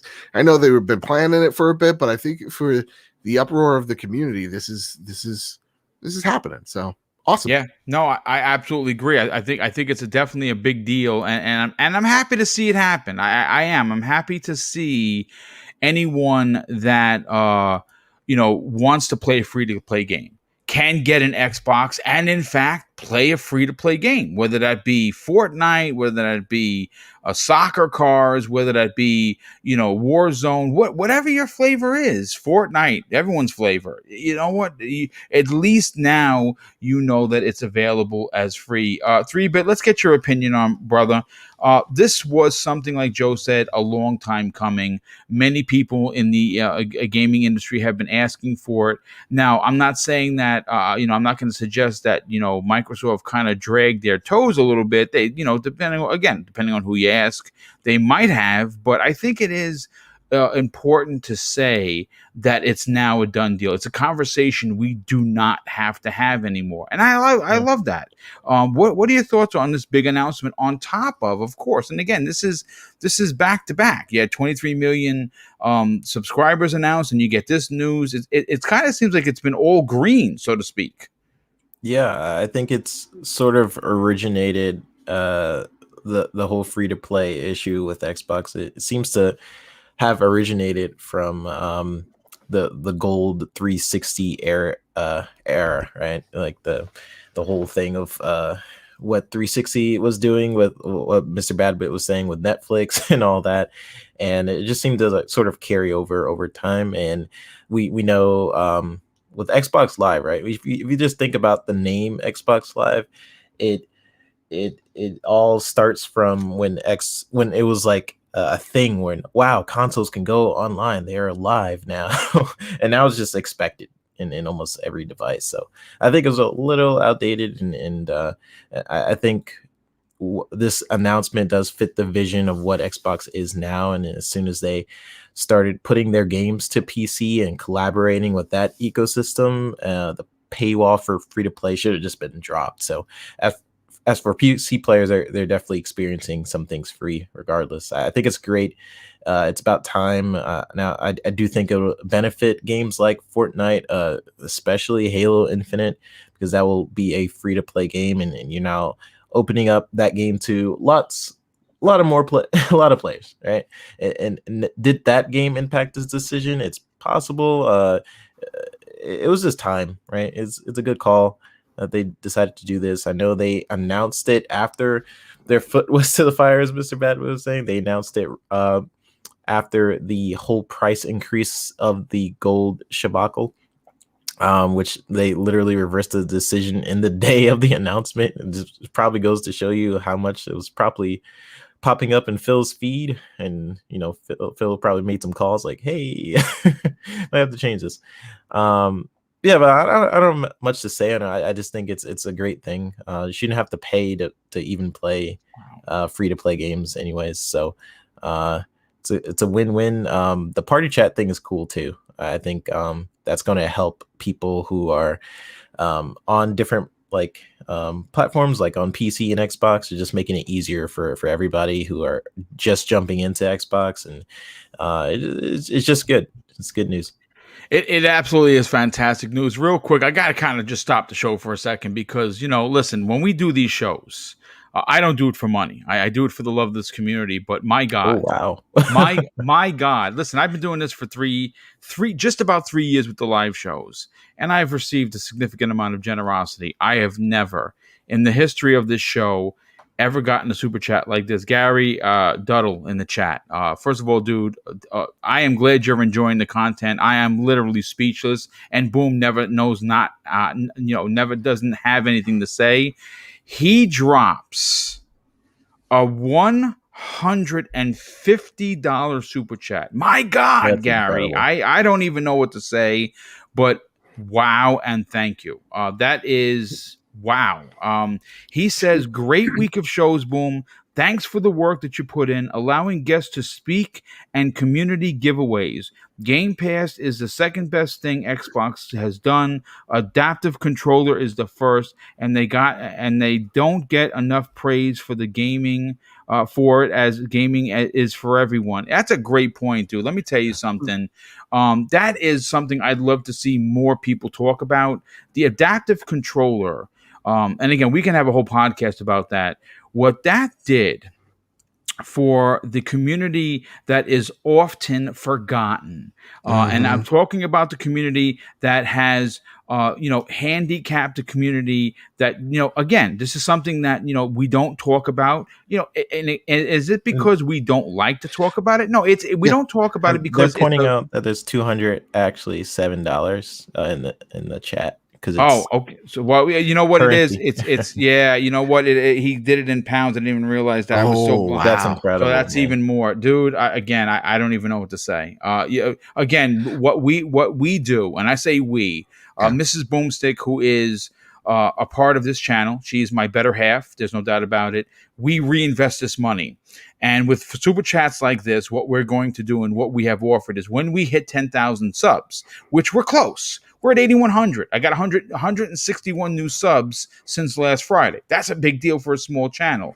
Now, I'm sure people are just joining it because they want to win, but we're giving away an Xbox Series X with a year of Game Pass and an Xbox Series S with a year of Game Pass. Yeah, that's what we're going to do. And if we do get a couple extra bucks, we may throw some more prizes in on the back end, but those are what we're giving away. It's $1,200 worth of prizes. And you know what? It's our way of saying thank you for making Double Barrel Gaming something special. So thank you for that, Gary. Definitely appreciates that. Raiden Blade, generous friend of the show, he drops a $5 super chat and says, "Hey, Boom, looks like I'm on target with Game Pass by being 30 million by June and 70 by January." I mean, listen, dude, it's definitely a possibility. But let's get 3-bits. Actually, Boom, I just got a call from the Sony PlayStation delegation. They said they're upping my rates to, what was the number? $207. Isn't that crazy? You know what? It's live on the air, folks. Yeah, Wow. you know what? The Sony, the delegation, they're expensive. There's just no doubt about it. But tell them I will call them after the show and we will negotiate. Okay, if you will. I'll text them right now. Jimmy boy is a stickler. Yeah, it's absolutely no doubt about that. Real quick, I want to bring up a conversation thanks to Pong Soul and, of course, thanks to 3-Bit. And this is VJ. Again, we're not going to get into Game Pass again. I want to get your opinion on Xbox Live Gold being, free to play being free to play. But here is something interesting that goes to show you the power of Xbox Game Pass and why it matters to the smaller development community. And this statement and announcement comes to us from Unbound Creation. Now, you may not know who they are. They released a game called Rain on Your Parade. Okay? Now, it's not a game that everyone is going to play, but they have announced that less than a week, and I quote from the developer, less than a week and hashtag Rain on Your Parade already has 150,000 players. Thank you, Xbox Game Pass. What a mind-blowing result. Thank you to everyone for checking it out and sharing your silly cloud faces with us. We are absolutely floored by the reception to our hashtag indie game on hashtag Xbox. Wow. I mean, again, it's one of those numbers, not 15,000, not 1,500, 150,000 people are playing this game that most people may not have even given a chance to. And here we are talking about it on this show. VJ. Yes, sir. Let's get to your opinion on free to play actually meaning free to play. Was this a step in the right direction for Xbox? Just before I answer that question, I thought I'd sort of publicly disadvantage myself with my answer to the previous question, and I just wanted to say I was so surprised, and just to thank you to far too many kind comments from the community in the chat. However, what I want to say to that is, Boom offers nobodies like me an unfettered opportunity. Listen, no one's a nobody on my show. No, but to be a part of the community and speak to all of you. So if you want to thank anyone, thank him for plucking me from obscurity. Well, you know what? If you don't know the story on how this happened, actually, VJ reached out to me via my business email and said, "Hey, I used to be a developer / in retail. If you'd like to bring me on, I would love to talk about video games." And there you go, match made in heaven, folks. That's it. That's simple. So, but look, Boom, I'm not super familiar with Live Gold, so this is going to be a layman's perspective, so don't shoot me. But the paywall has been dropped, and I'm assuming that's a really good thing.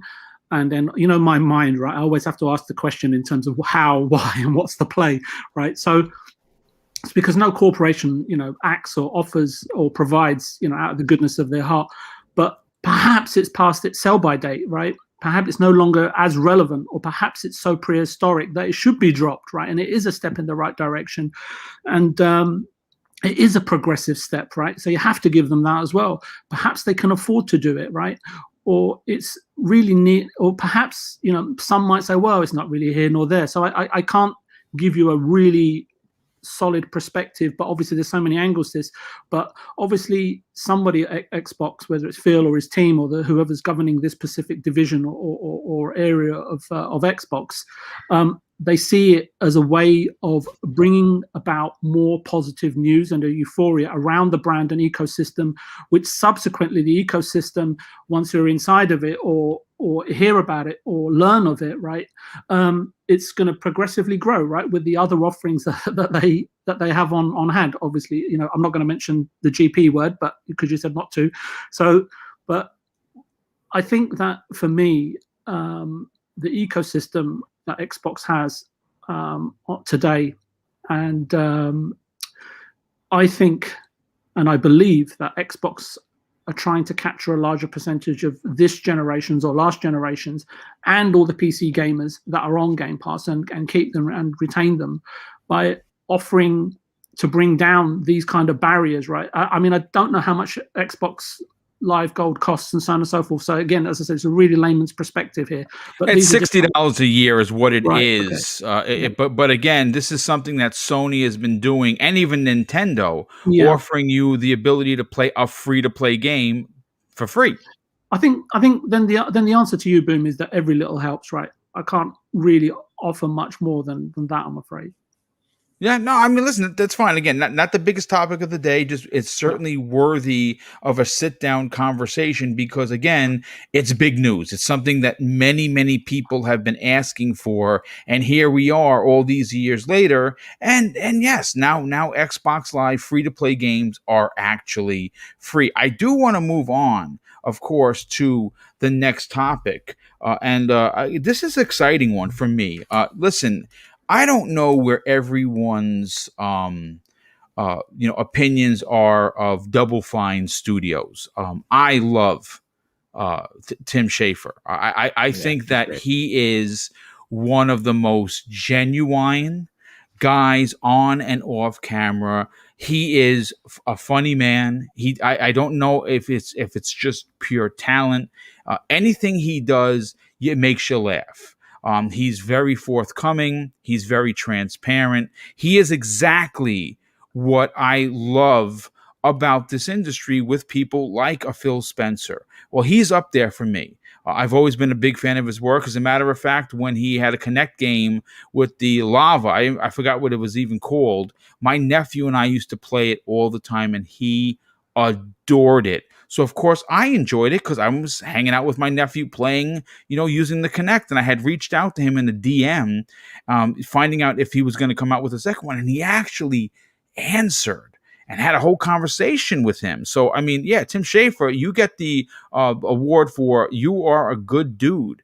But we're not just talking about Tim Schafer. We're not just talking about Double Fine. We're talking about Psychonauts getting the confirmation, and not a regular confirmation, of 1000% confirmation that the game is launching this year. And here is the tweet from the official Double Fine Twitter account. And it says this: yes, Psychonauts 2 is this year. And yes, I've been mentioning that here and elsewhere for a while, but no, I can't tell you when because someone from the company, quote unquote, would arrange for my mysterious cactus accident to happen to me. Talking about Tim Schafer, meaning Xbox. He says, but it's real, it's playable, and it's coming. Joe, listen, again, I'm an old school kind of a cat. And I love platformers. And I really like what I see from Psychonauts 2. Now, granted, this is a multi-plat because before they were purchased, that's the deal. Xbox honors all deals. But for Xbox Game Pass subscribers, day and date. Are you happy to know that this isn't one of those games that because of the COVID situation that's still ravaging the world, that we're going to get this incredible original platformer that last saw release? Well, I mean, they re-released it, but originally saw release on the OG Xbox. Is it me? I actually said for Joe, but he might have stepped away for a second, Okay. and he's muted. But you know what, 3-bit guy, go crazy with this. You're an artist. You Yeah. appreciate the weirdness that comes out of Double Fine. Are you happy to know that this particular title was not delayed? Because delay is a word that we unfortunately have been using a lot this year. Yeah, I love Psychonauts. I think his brain, he just has this really unique way of development. And if you guys are like really interested in just like different development practices, check out some of their devlogs that they sometimes post, just to sort of get some insight of how different studios work. Because I think the way that Double Fine decides to do their games is just very wacky and creative. And yeah, I'm looking forward to Psychonauts 2. It's one of those games I didn't know would ever come out. Like not just like the sequel. I didn't know they would ever make another Psychonauts game. So I'm glad they decided to do it. And the initial production of the game started from being funded on Kickstarter. So yes, it has different obligations to release to other platforms, of course. And Microsoft does honor the contracted deals. But for the platforms that's not announced on, I don't think it's announced for the PS5 and some other ones. I know it's on the PS4, the Xbox One, the Series X, and I think the Switch as well. So it'll be a good Switch game, I think. But yeah, I think Double Fine is a very creative studio. Psychonauts 2 looks like very much a huge step up from the first game, and I really want to see what the future is for that studio. I think they would do a great banjo game or a great. Oh my god! I think they could handle a lot of other IPs. I know as a studio, you never really want to get locked into certain things. I know the Coalition, they love doing Gears, so that's what they want to do. They genuinely have said that, but I think if anyone can do like a great banjo game, it would be Double Fine. I agree. Just because of the wackiness of their studio, and they're very talented. So yeah, I'm looking forward to Psychonauts 2. I don't know if I answered your question. Yeah, no, absolutely. Real quick, I got to thank a generous friend of the show, Pixel Bit G, drops an outstanding and outrageous $20 super chat and says this: in the xCloud web client beta, and it ain't half bad. Played GTA 5 on my PC, and while it's not ready for prime time, potential is huge. Also, not sure if everyone heard, but Xbox plans to eventually bring PC games to xCloud. Yes, indeed. Phil Spencer actually said that yes, the ideology behind that is to get PC games on xCloud. That's going to be something else for sure. But low-end PCs, that's the market we're going for here. Yeah. Gang. Well, again, when we're talking about Series X's and what's better and the teraflops and teraskips, they're having a whole different conversation. Yeah. 100%, because and speaking of conversation, Joe, let's get you into it. We're talking about Tim Schafer, we're talking about Psychonauts, and we're talking about that the game has been confirmed by the story developer that yes, it is coming out in 2021, considering the word delay being such a big deal and so many big titles getting delayed. Are you happy to know that he confirmed that it is in fact coming out? I've never played Psychonauts. I'm very excited. Wow. Yeah. It's good, man. You definitely got to try it. I was just a wee little tot when it came out. So like I remember watching it on G4 going, man, I really want to play this. But like I'm a kid. I don't got no monies. So for me, like as like a newcomer to the series, I'm very interested. I will really not to say like I love Double Fine games because they're not typically my jam, but I respect the hell out of them, man. They're a talented studio, and to see them say, you know what, Psychonauts, this game that came out 20 plus years ago at this point, or almost, yeah, it's up there. Maybe it's up there. We're gonna make a sequel to it. That's awesome. That's a ballsy move. A game that was already think about it, a cult classic in 2005. What does that mean? In today's standards, that's a blip on the goddamn. Did you play radar. Brutal Legend with? I love Brutal Legend, dude. Wow. My God, I know. I'm a real piece of shit, guys. You'll learn that eventually. But it's that like it's awesome. Like it's really awesome that they're going ahead and doing it, and it's not being delayed by the Rona, and it's It's going to be coming out this year. Something to look forward to, especially if you're a Game Pass member. You ain't got nothing to really worry about. Yeah, no, in Game Pass, and yes, again, enjoy the game. And by the way, if you missed out on Psychonauts, you can play it. It's backwards compatibility, and I believe it receives some sort of enhancement. So yeah, play it if you missed it. Kirby Louise, good friend and current developer in the Xbox community, he drops an outstanding $10 super chat and says, what people are forgetting about PC games on xCloud is that it enables more people to get into PC gaming at a time where GPU prices are and availability make building a rig not an option for everyone. That's a freaking incredible point, because look, I've said this before. I'm not a PC dude. Like, if someone said, hey, boom, I'm rich and you're not, and I would shake my head and say, yes, you're correct. I want to buy you a $3,000 rig. I would say this. Sure, number one, because who looks a $3,000 gift horse in the mouth? Not me. But the truth of the matter is I would not use it. It would really be a waste of hardware for a guy like me who doesn't really do the whole PC thing.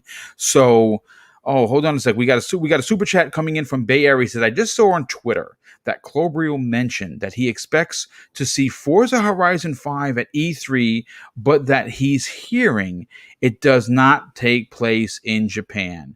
Well, this is a double yay and a boo, because, man, Japan is such a great... Listen, what is the deal? Assassin's Creed, they don't want to go to Japan. They're relegating Forza, it to a comic book. They're relegating it to... it's gross. I got thoughts. Sorry. It's gross. It's gross. Listen, could we all go to Japan? Could someone take Boomstick to Japan? It's one of my dream trips. They're doing the DLC, Boom. Well, who knows at this point, but I hope that in fact is the case. I even been quoted in doing thumbnails for it. But VJ, let's get your opinion on Psychonauts. Again, Psychonauts 2 may not be for everyone. It is a platformer. It did have an original release on the OG Xbox many moons ago, and it is playable through backwards compatibility, which in itself is just incredible. Are you happy to know that a game from Double Fine, from the mind of Tim Schafer and that team, is not being delayed because of COVID? I'm probably going to get a yay and a boo, Boom. Look, to my credit, I've completed the remastered versions of Day of the Tentacle and Days of Tentacle and Full Throttle. But to my discredit, I have no idea what the hell Psychonauts is. Okay, no, that's all right. That's all right. But I do have something else to say. And typically what I say, if a game captures your imagination, then enjoy it to your heart's content. And if it's coming to Game Pass on day of official release, which I'm assuming it is, Boom, then the Xbox ecosystem and by extension the community is by default, I would say, more wealthier and joyful for it.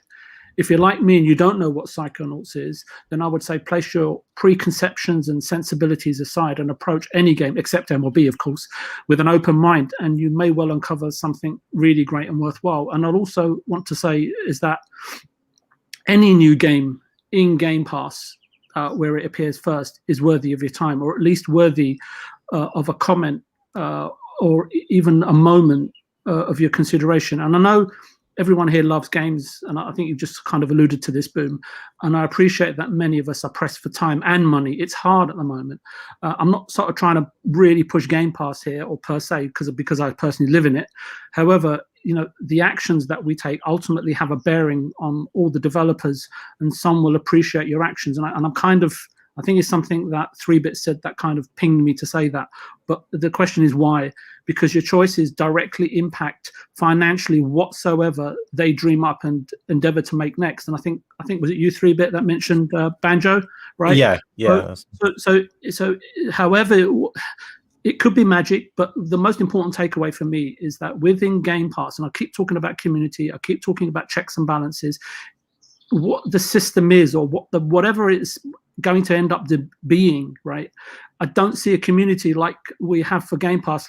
So people compare us to Netflix and Amazon. Do they have these sorts of communities? Do they have these sorts of podcasts? No, they don't, because what Phil has created whether it's by design or whether it's inadvertently, intrinsically, all of us on this panel, everybody in the chat, the whole worldwide community, you're actually part of the ethos and the creation process, whether you like it or not. That's why, boom, I keep going on about whether I'm on your channel or other channels or whether I'm on the indie game or more so. I love the concept of Game Pass and ID at Xbox so much if it actually operates how I think it does. And obviously, as you speak to developers, behind closed doors, as VGHD Freebit sort of gives us nuggets of information when we can get him drunk. Yeah. So I hope that helps, Boom. No, I mean, and it's a great response for a game that you don't really know about. I mean, obviously, this is a conversation that is still relevant and important. And of course, you covered it in a way that, we would have expected. I definitely want to move on to the final topic of the day. And I want to and I'm really sad. I'm really sad that Boxer Bear isn't here because he did an incredible video talking about the development situation going on at Ninja Theory with obviously Hellblade 2, Senua's Saga, or Senua's Sacrifice, I should say. No, I'm sorry, I did have it right. It is Saga. I always get those two confused. Hellblade Senua's Sacrifice was the first one. But we did get some development information, and I'm not sure how many people like dev docs. I do. I because you know what? I don't want to fully look behind the curtain because I kind of like the magic that gaming is. I mean, who in the chat agrees? Like, I mean, it's great to know about development, but do you really want to know about how they make the sauce? See, I've been raising my hand and I forgot my camera's off. I don't want to know how they make the tasty pizza sauce. That's definitely a topic in itself. Like, being actually in the development side of things. Yeah, and we'll actually come to you with that. But look, getting to the topic, we're going to be talking about Hellblade 2 Senua Saga. They just dropped a huge training vid doc that shows the actress that plays Senua training with an actual teacher on how to use swords. Now, obviously, she's using plastic ones, but I thought it was pretty damn good, and it was interesting. To see what the actual work that goes into making these games look real, and how these actors, like someone that would be doing a Marvel film, actually has to train to make it look believable. And if Hellblade Senua's Sacrifice, the first one, is anything to go on, the new game, the sequel, will have you take control of the Celtic warrior known as Senua and guide her through an emotionally harrowing quest that hopefully will have both immersive and ambitious themes to it. Now, the Hellblade series, or at least the original one, really took a thoughtful look into mental illness. Now, I don't know if they're going to reiterate that in the sequel. I don't know if she got her bearings and maybe she's good to go.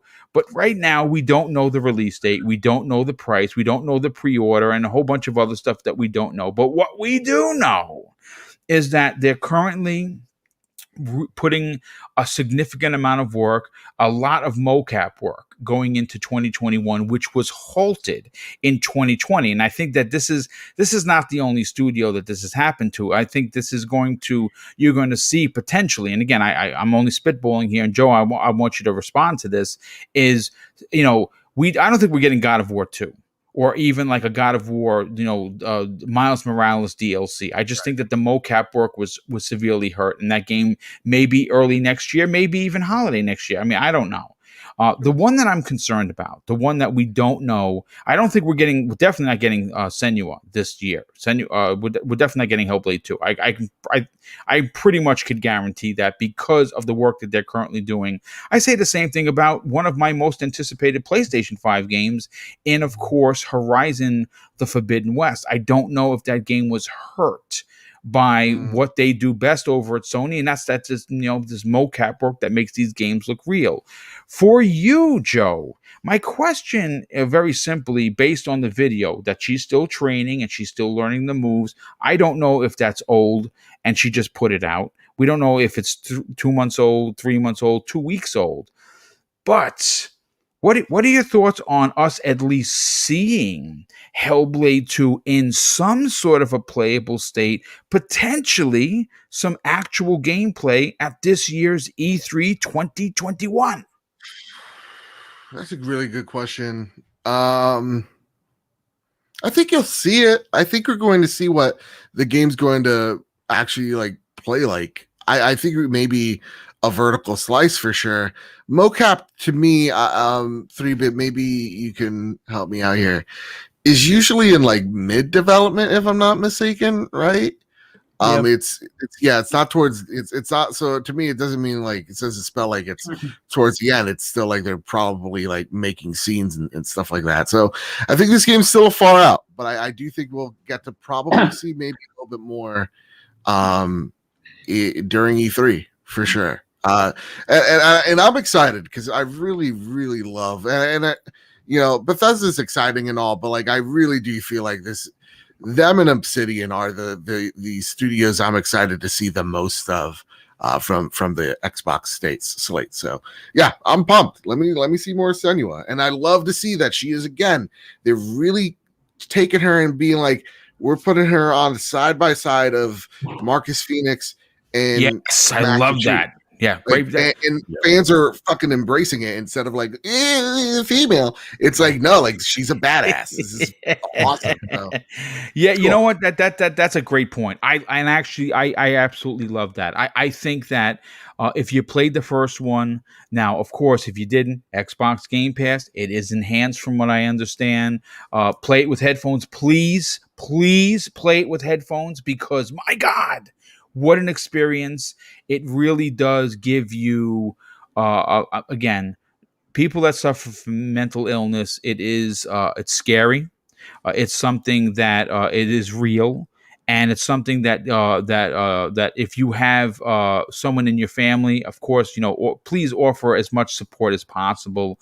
Ninja Theory has really taken this onto their shoulders. I love them for that. I think that it's certainly, again, it's one of those conversations that sometimes we're a little shy to have because it's so serious, but they do it in a way, and they did it in a way that makes this game even special today. If you missed out, it's so hard to tackle. It's also an invisible, it's an invisible disease. So it absolutely is. You can't, a lot of people are like, if I can't see it, it's not real, right? It's like, it definitely is, and it needs to be taken with a matter of respect. And I love that Microsoft has said, go out here, do it. Like, to the person, no joke, who gave the very generous super chat, the coolest thing Microsoft's ever done is not Game Pass. It is the accessible controller, 100%. so that people like my sister-in-law can play games. That's fucking awesome. Like, that thing is true innovation. That thing is what pushes the industry forward. When we see developers take these crazy, bold risks of not just alienating their audience, but alienating, if done improperly, a portion of a subset of the community. Yes. Yeah. Mm-hmm. And so to see them saying, we're going to take this and we're trust in us, and Microsoft's like, you know what, this could be a really bad PR headline, but let's fucking do it. Yeah. And have that trust. That's a lot. So to me, again, they're a really awesome studio, and honestly, same with Obsidian. I can't wait to see what Avowed is, because y'all see, I've been playing Outer Worlds. I don't like Fallout. It's never been my jam. I think maybe due to the setting, but like, that game is legitimately fucking hilarious. Oh, so like, dude, it's funny. See what they do, man. Yeah, all these companies E3 time. I think we're gonna get something special from them. But yeah, you know what? Let's bring in 3-bit into the conversation, because you have a great lens for what goes on behind the camera. To Joe's question, now that that she's training, now that we're seeing some mocap go into it, how far away do you think the game is? Again, hypothetically, because you don't know, but do you think that we at least get a gameplay snippet at E3 2021? I think it's very possible we'll see at least a tease at a E3. But if it's possible that we're gonna probably see this game in late 2022. If they're figuring out the movement of Senua and how she interacts with the NPCs and they're pretty much training all of the animators, is what they were saying in that video. Yes. To basically learn how sword movement is, and they can use that and push the acting even further. Like, yes, you have mocap, right? But it's not just you putting your mocap suit on, doing the movement, and dropping it in the game. It's you're taking the mocap data, you're putting it in, you're cleaning it up, because you do have to clean it up, and then you're also making it usable, and then you're pushing those actions even further, like for things that probably aren't possible for humans to do sometimes, but sometimes in games it might look better if you like break the person's elbow a little bit just to push an action. That happens quite a bit. I mean, if you look at certain games, cutscenes, and you have like a modder. I was gonna ask you what game, like off the top of your head, like in reality would break that person's elbow? Probably some God of War cutscenes, I'm sure. Like if you like maybe zoom out of a cutscene and look at it from another angle, it's so funny to see like sometimes where things break because animators for the most part are building things towards that specific camera angle sometimes. I think the benefit of mocap is it kind of looks good from a lot of different angles, but sometimes you just need to push things. Because like to me, I think you're animating, and whoever has to, you're creating not just the scene, but you're also creating the frame in which it's shot. Yeah, exactly. So that's fucking cool. I think this Thank you for the insight. Yeah, I love that stuff. I remember earlier I think Boom said something about basically creativity and behind the scenes, like not wanting to know certain things. I was very much jumping into just game development. I just wanted to know like everything. I can see both. Like I can still enjoy games like perfectly fine. I can still enjoy animation and stuff. I see things a little bit differently sometimes, or I'm like, oh, they decided to do that. Why didn't they do this? Of course. But it's like a mixture.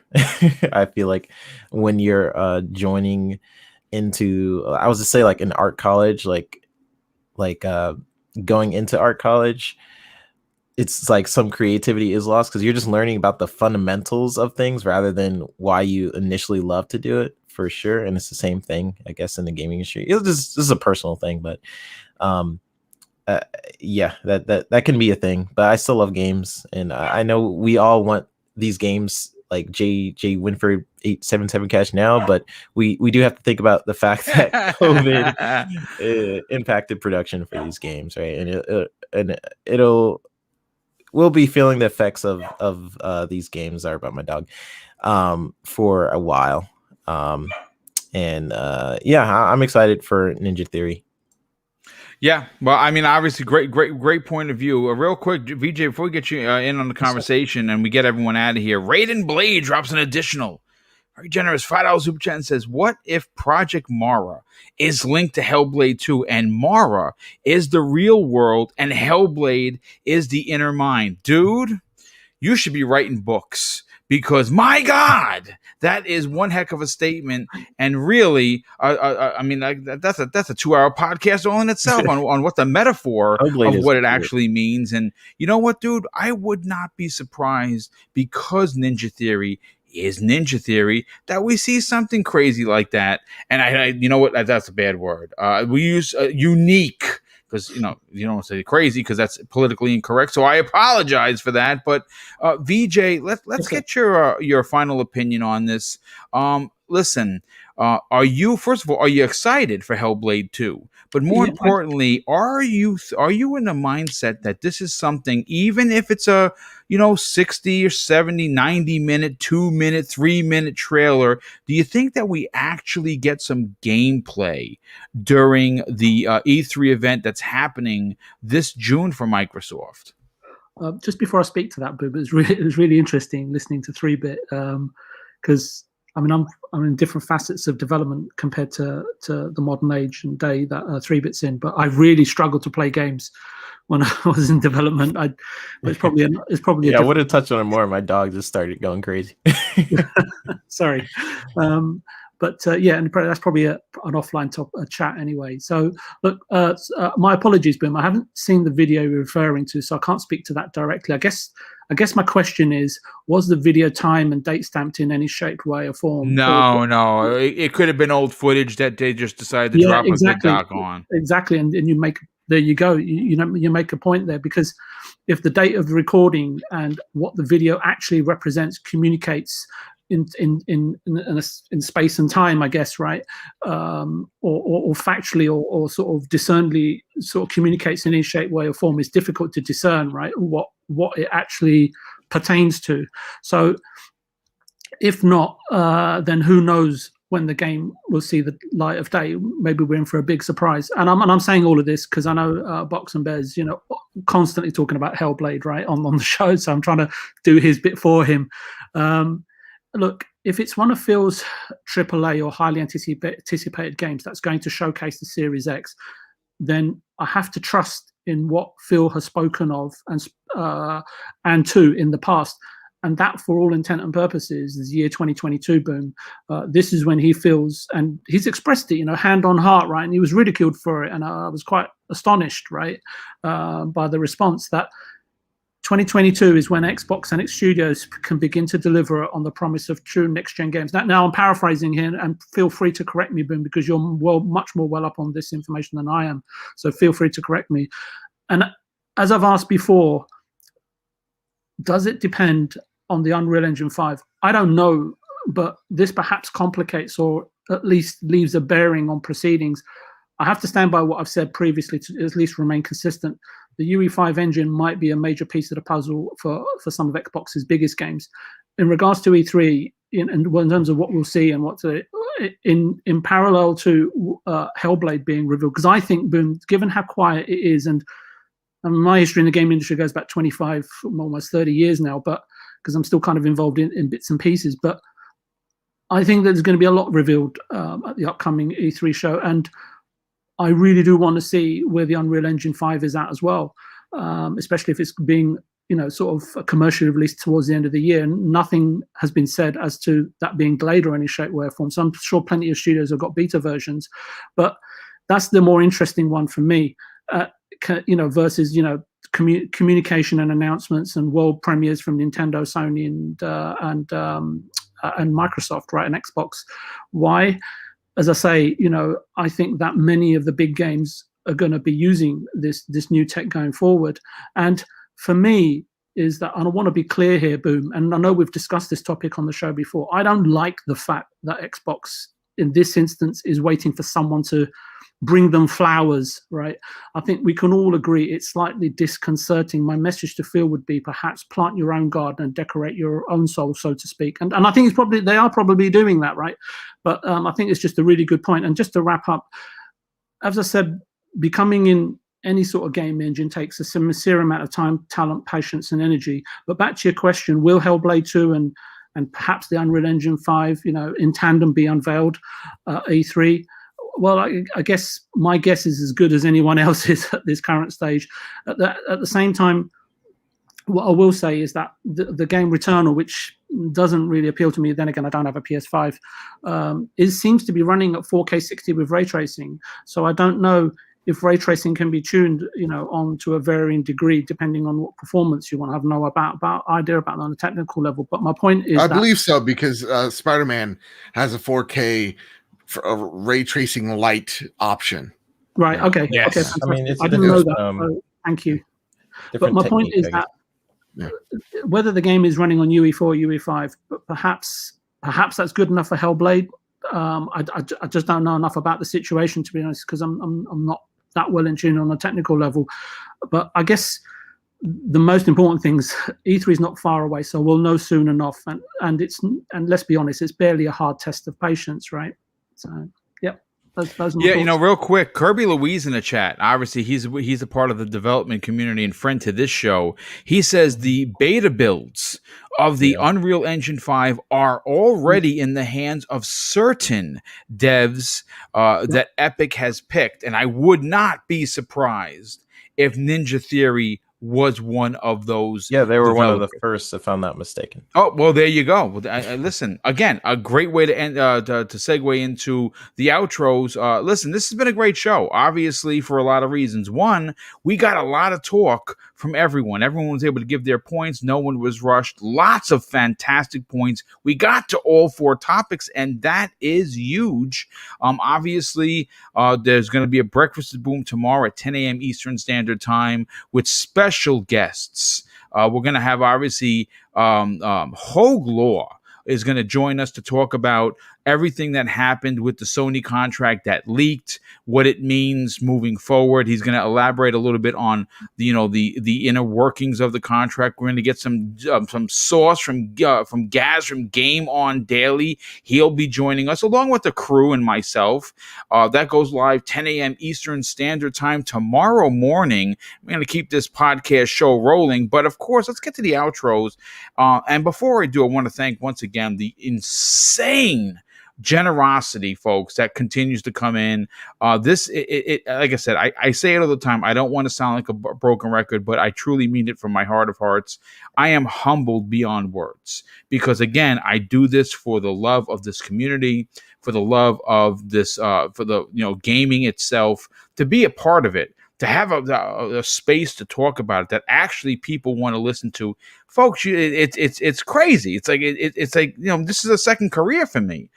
So thank you for allowing me to occupy your time, and thank you for the generosity. But let's start with Joe. Joe, you got a lot going on. You had a little bit of a hiccup yesterday with Apple, but you're still getting some people to check out your show. And of course, we're talking about the new episode of the Trophy Room that you do with your best friend Kyle. Once again, great work. Tell everyone about where they can subscribe, listen to the show, and where can people reach out to you on social media.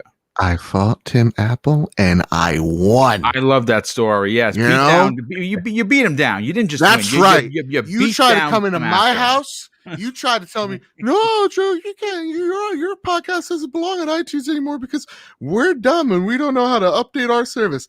Shame on you, Apple. I came, I saw, I dominated. We're back on iTunes. There you go. Seriously, Apple Podcast is something else. But that said, yeah, this week's episode, pretty wild because a lot of it's outdated. And midway through the show, I go to Kyle, listen, emergency episode? And he says, well, we don't know which way's up because maybe next week it's just dry. Maybe we should start doing episodes on Thursday nights, come out on Fridays. And I'm like, but Fridays on podcasts, typically on RSS feeds, slowest part of the day. It's the slowest day or slowest weekday. Maybe we do the shows now on Mondays. Who knows? It's topsy-turvy land here, and I'm tired of it. I'm sick of it. PlayStation, put all your news out on a Wednesday. It's perfect. So then I take all that news on a Wednesday, talk about it, and put the show out on Thursday. Deal, Jimmy boy? Jimmy boy, you listen? Please follow the Trophy Room over at the Trophy Room channel over on YouTube, where the show is all about me and my best friend Kyle talking about the latest, the greatest of all things PlayStation. I have some big announcements coming Friday, and yes, a bonus show as well this Friday over on YouTube, as well as, oh my god, something just started and it's yelling at me, as well as any podcast service, whether that's Apple Play, Google Play, Spotify, wherever you get your RSS feeds. That's the majority of where people come and listen. And I get so many compliments every week of like, hey, Joe, thank you for putting this show on YouTube. Thank you for putting it out on Spotify. And I'm like, yay, you're welcome. And really, again, that's the bulk of my audience. So come join me, preferably on Spotify, because you know what? Spotify treats me good. They're nice to me. Not Apple sometimes. Well, thanks for being here, Joe. Big shout out. Having me, Boom. This was a ton of fun. Yeah, I love it. This is nice. It was small. We got to kind of joke around. I wore a robe, but it was really a blanket. That was Yeah, fun. listen, whatever keeps you warm, brother. That's really what it comes down to. So thank you for that, as always. VGHD, also known as 3-Bit. You got a lot going on, some secret sauce stuff that we can't talk about. Tell everyone what other podcasts you're on. You're on quite a few of them, and more importantly, about your YouTube channel, and more importantly, where could people reach out to you and strike up a conversation on social media? Yeah, first, I do want to thank you, Boom. Like I say this on a lot of green rooms in different podcasts, where how much I respect you, Boom. But I gotta, say it here as well. Thank you, brother. You literally put me on this show when I had like 2 followers. Like he literally trusted me. Yeah, you know what it is? Let me tell you something. I love people, and this is how I was in uniform. This is how I'm outside of uniform. Everyone matters to me. Big, small, tall, short, boy, girl, or otherwise. Everyone is important to me, and to hear other people's opinions about gaming is just equally as important. And it's great to have you a part of the weekly show. And you definitely put the money where your mouth is, because I see that a lot. You support a lot of different creators, so I really appreciate that. And thank you to everybody in the chat. You guys can follow me on. I'm on Xbox Ultimate every Friday with that fun bunch. It's a fun show, so definitely go check that out. I'm on Fun Pop later tonight. That is Nice. we're going to talk about Mortal Kombat, a couple other shows that has come out, maybe some Thundercats, we'll see. And also I am currently working on a funny video. We'll see when I could finish that, but working on a funny video for the Xbox Ultimate, so hopefully I could get that done. But yeah, that's pretty much where you can follow me. Nice. Real quick, big shout out to our brother Pong Soul in the chat. What's up, brother? How you doing? Hopefully you're doing well. You enjoyed the show.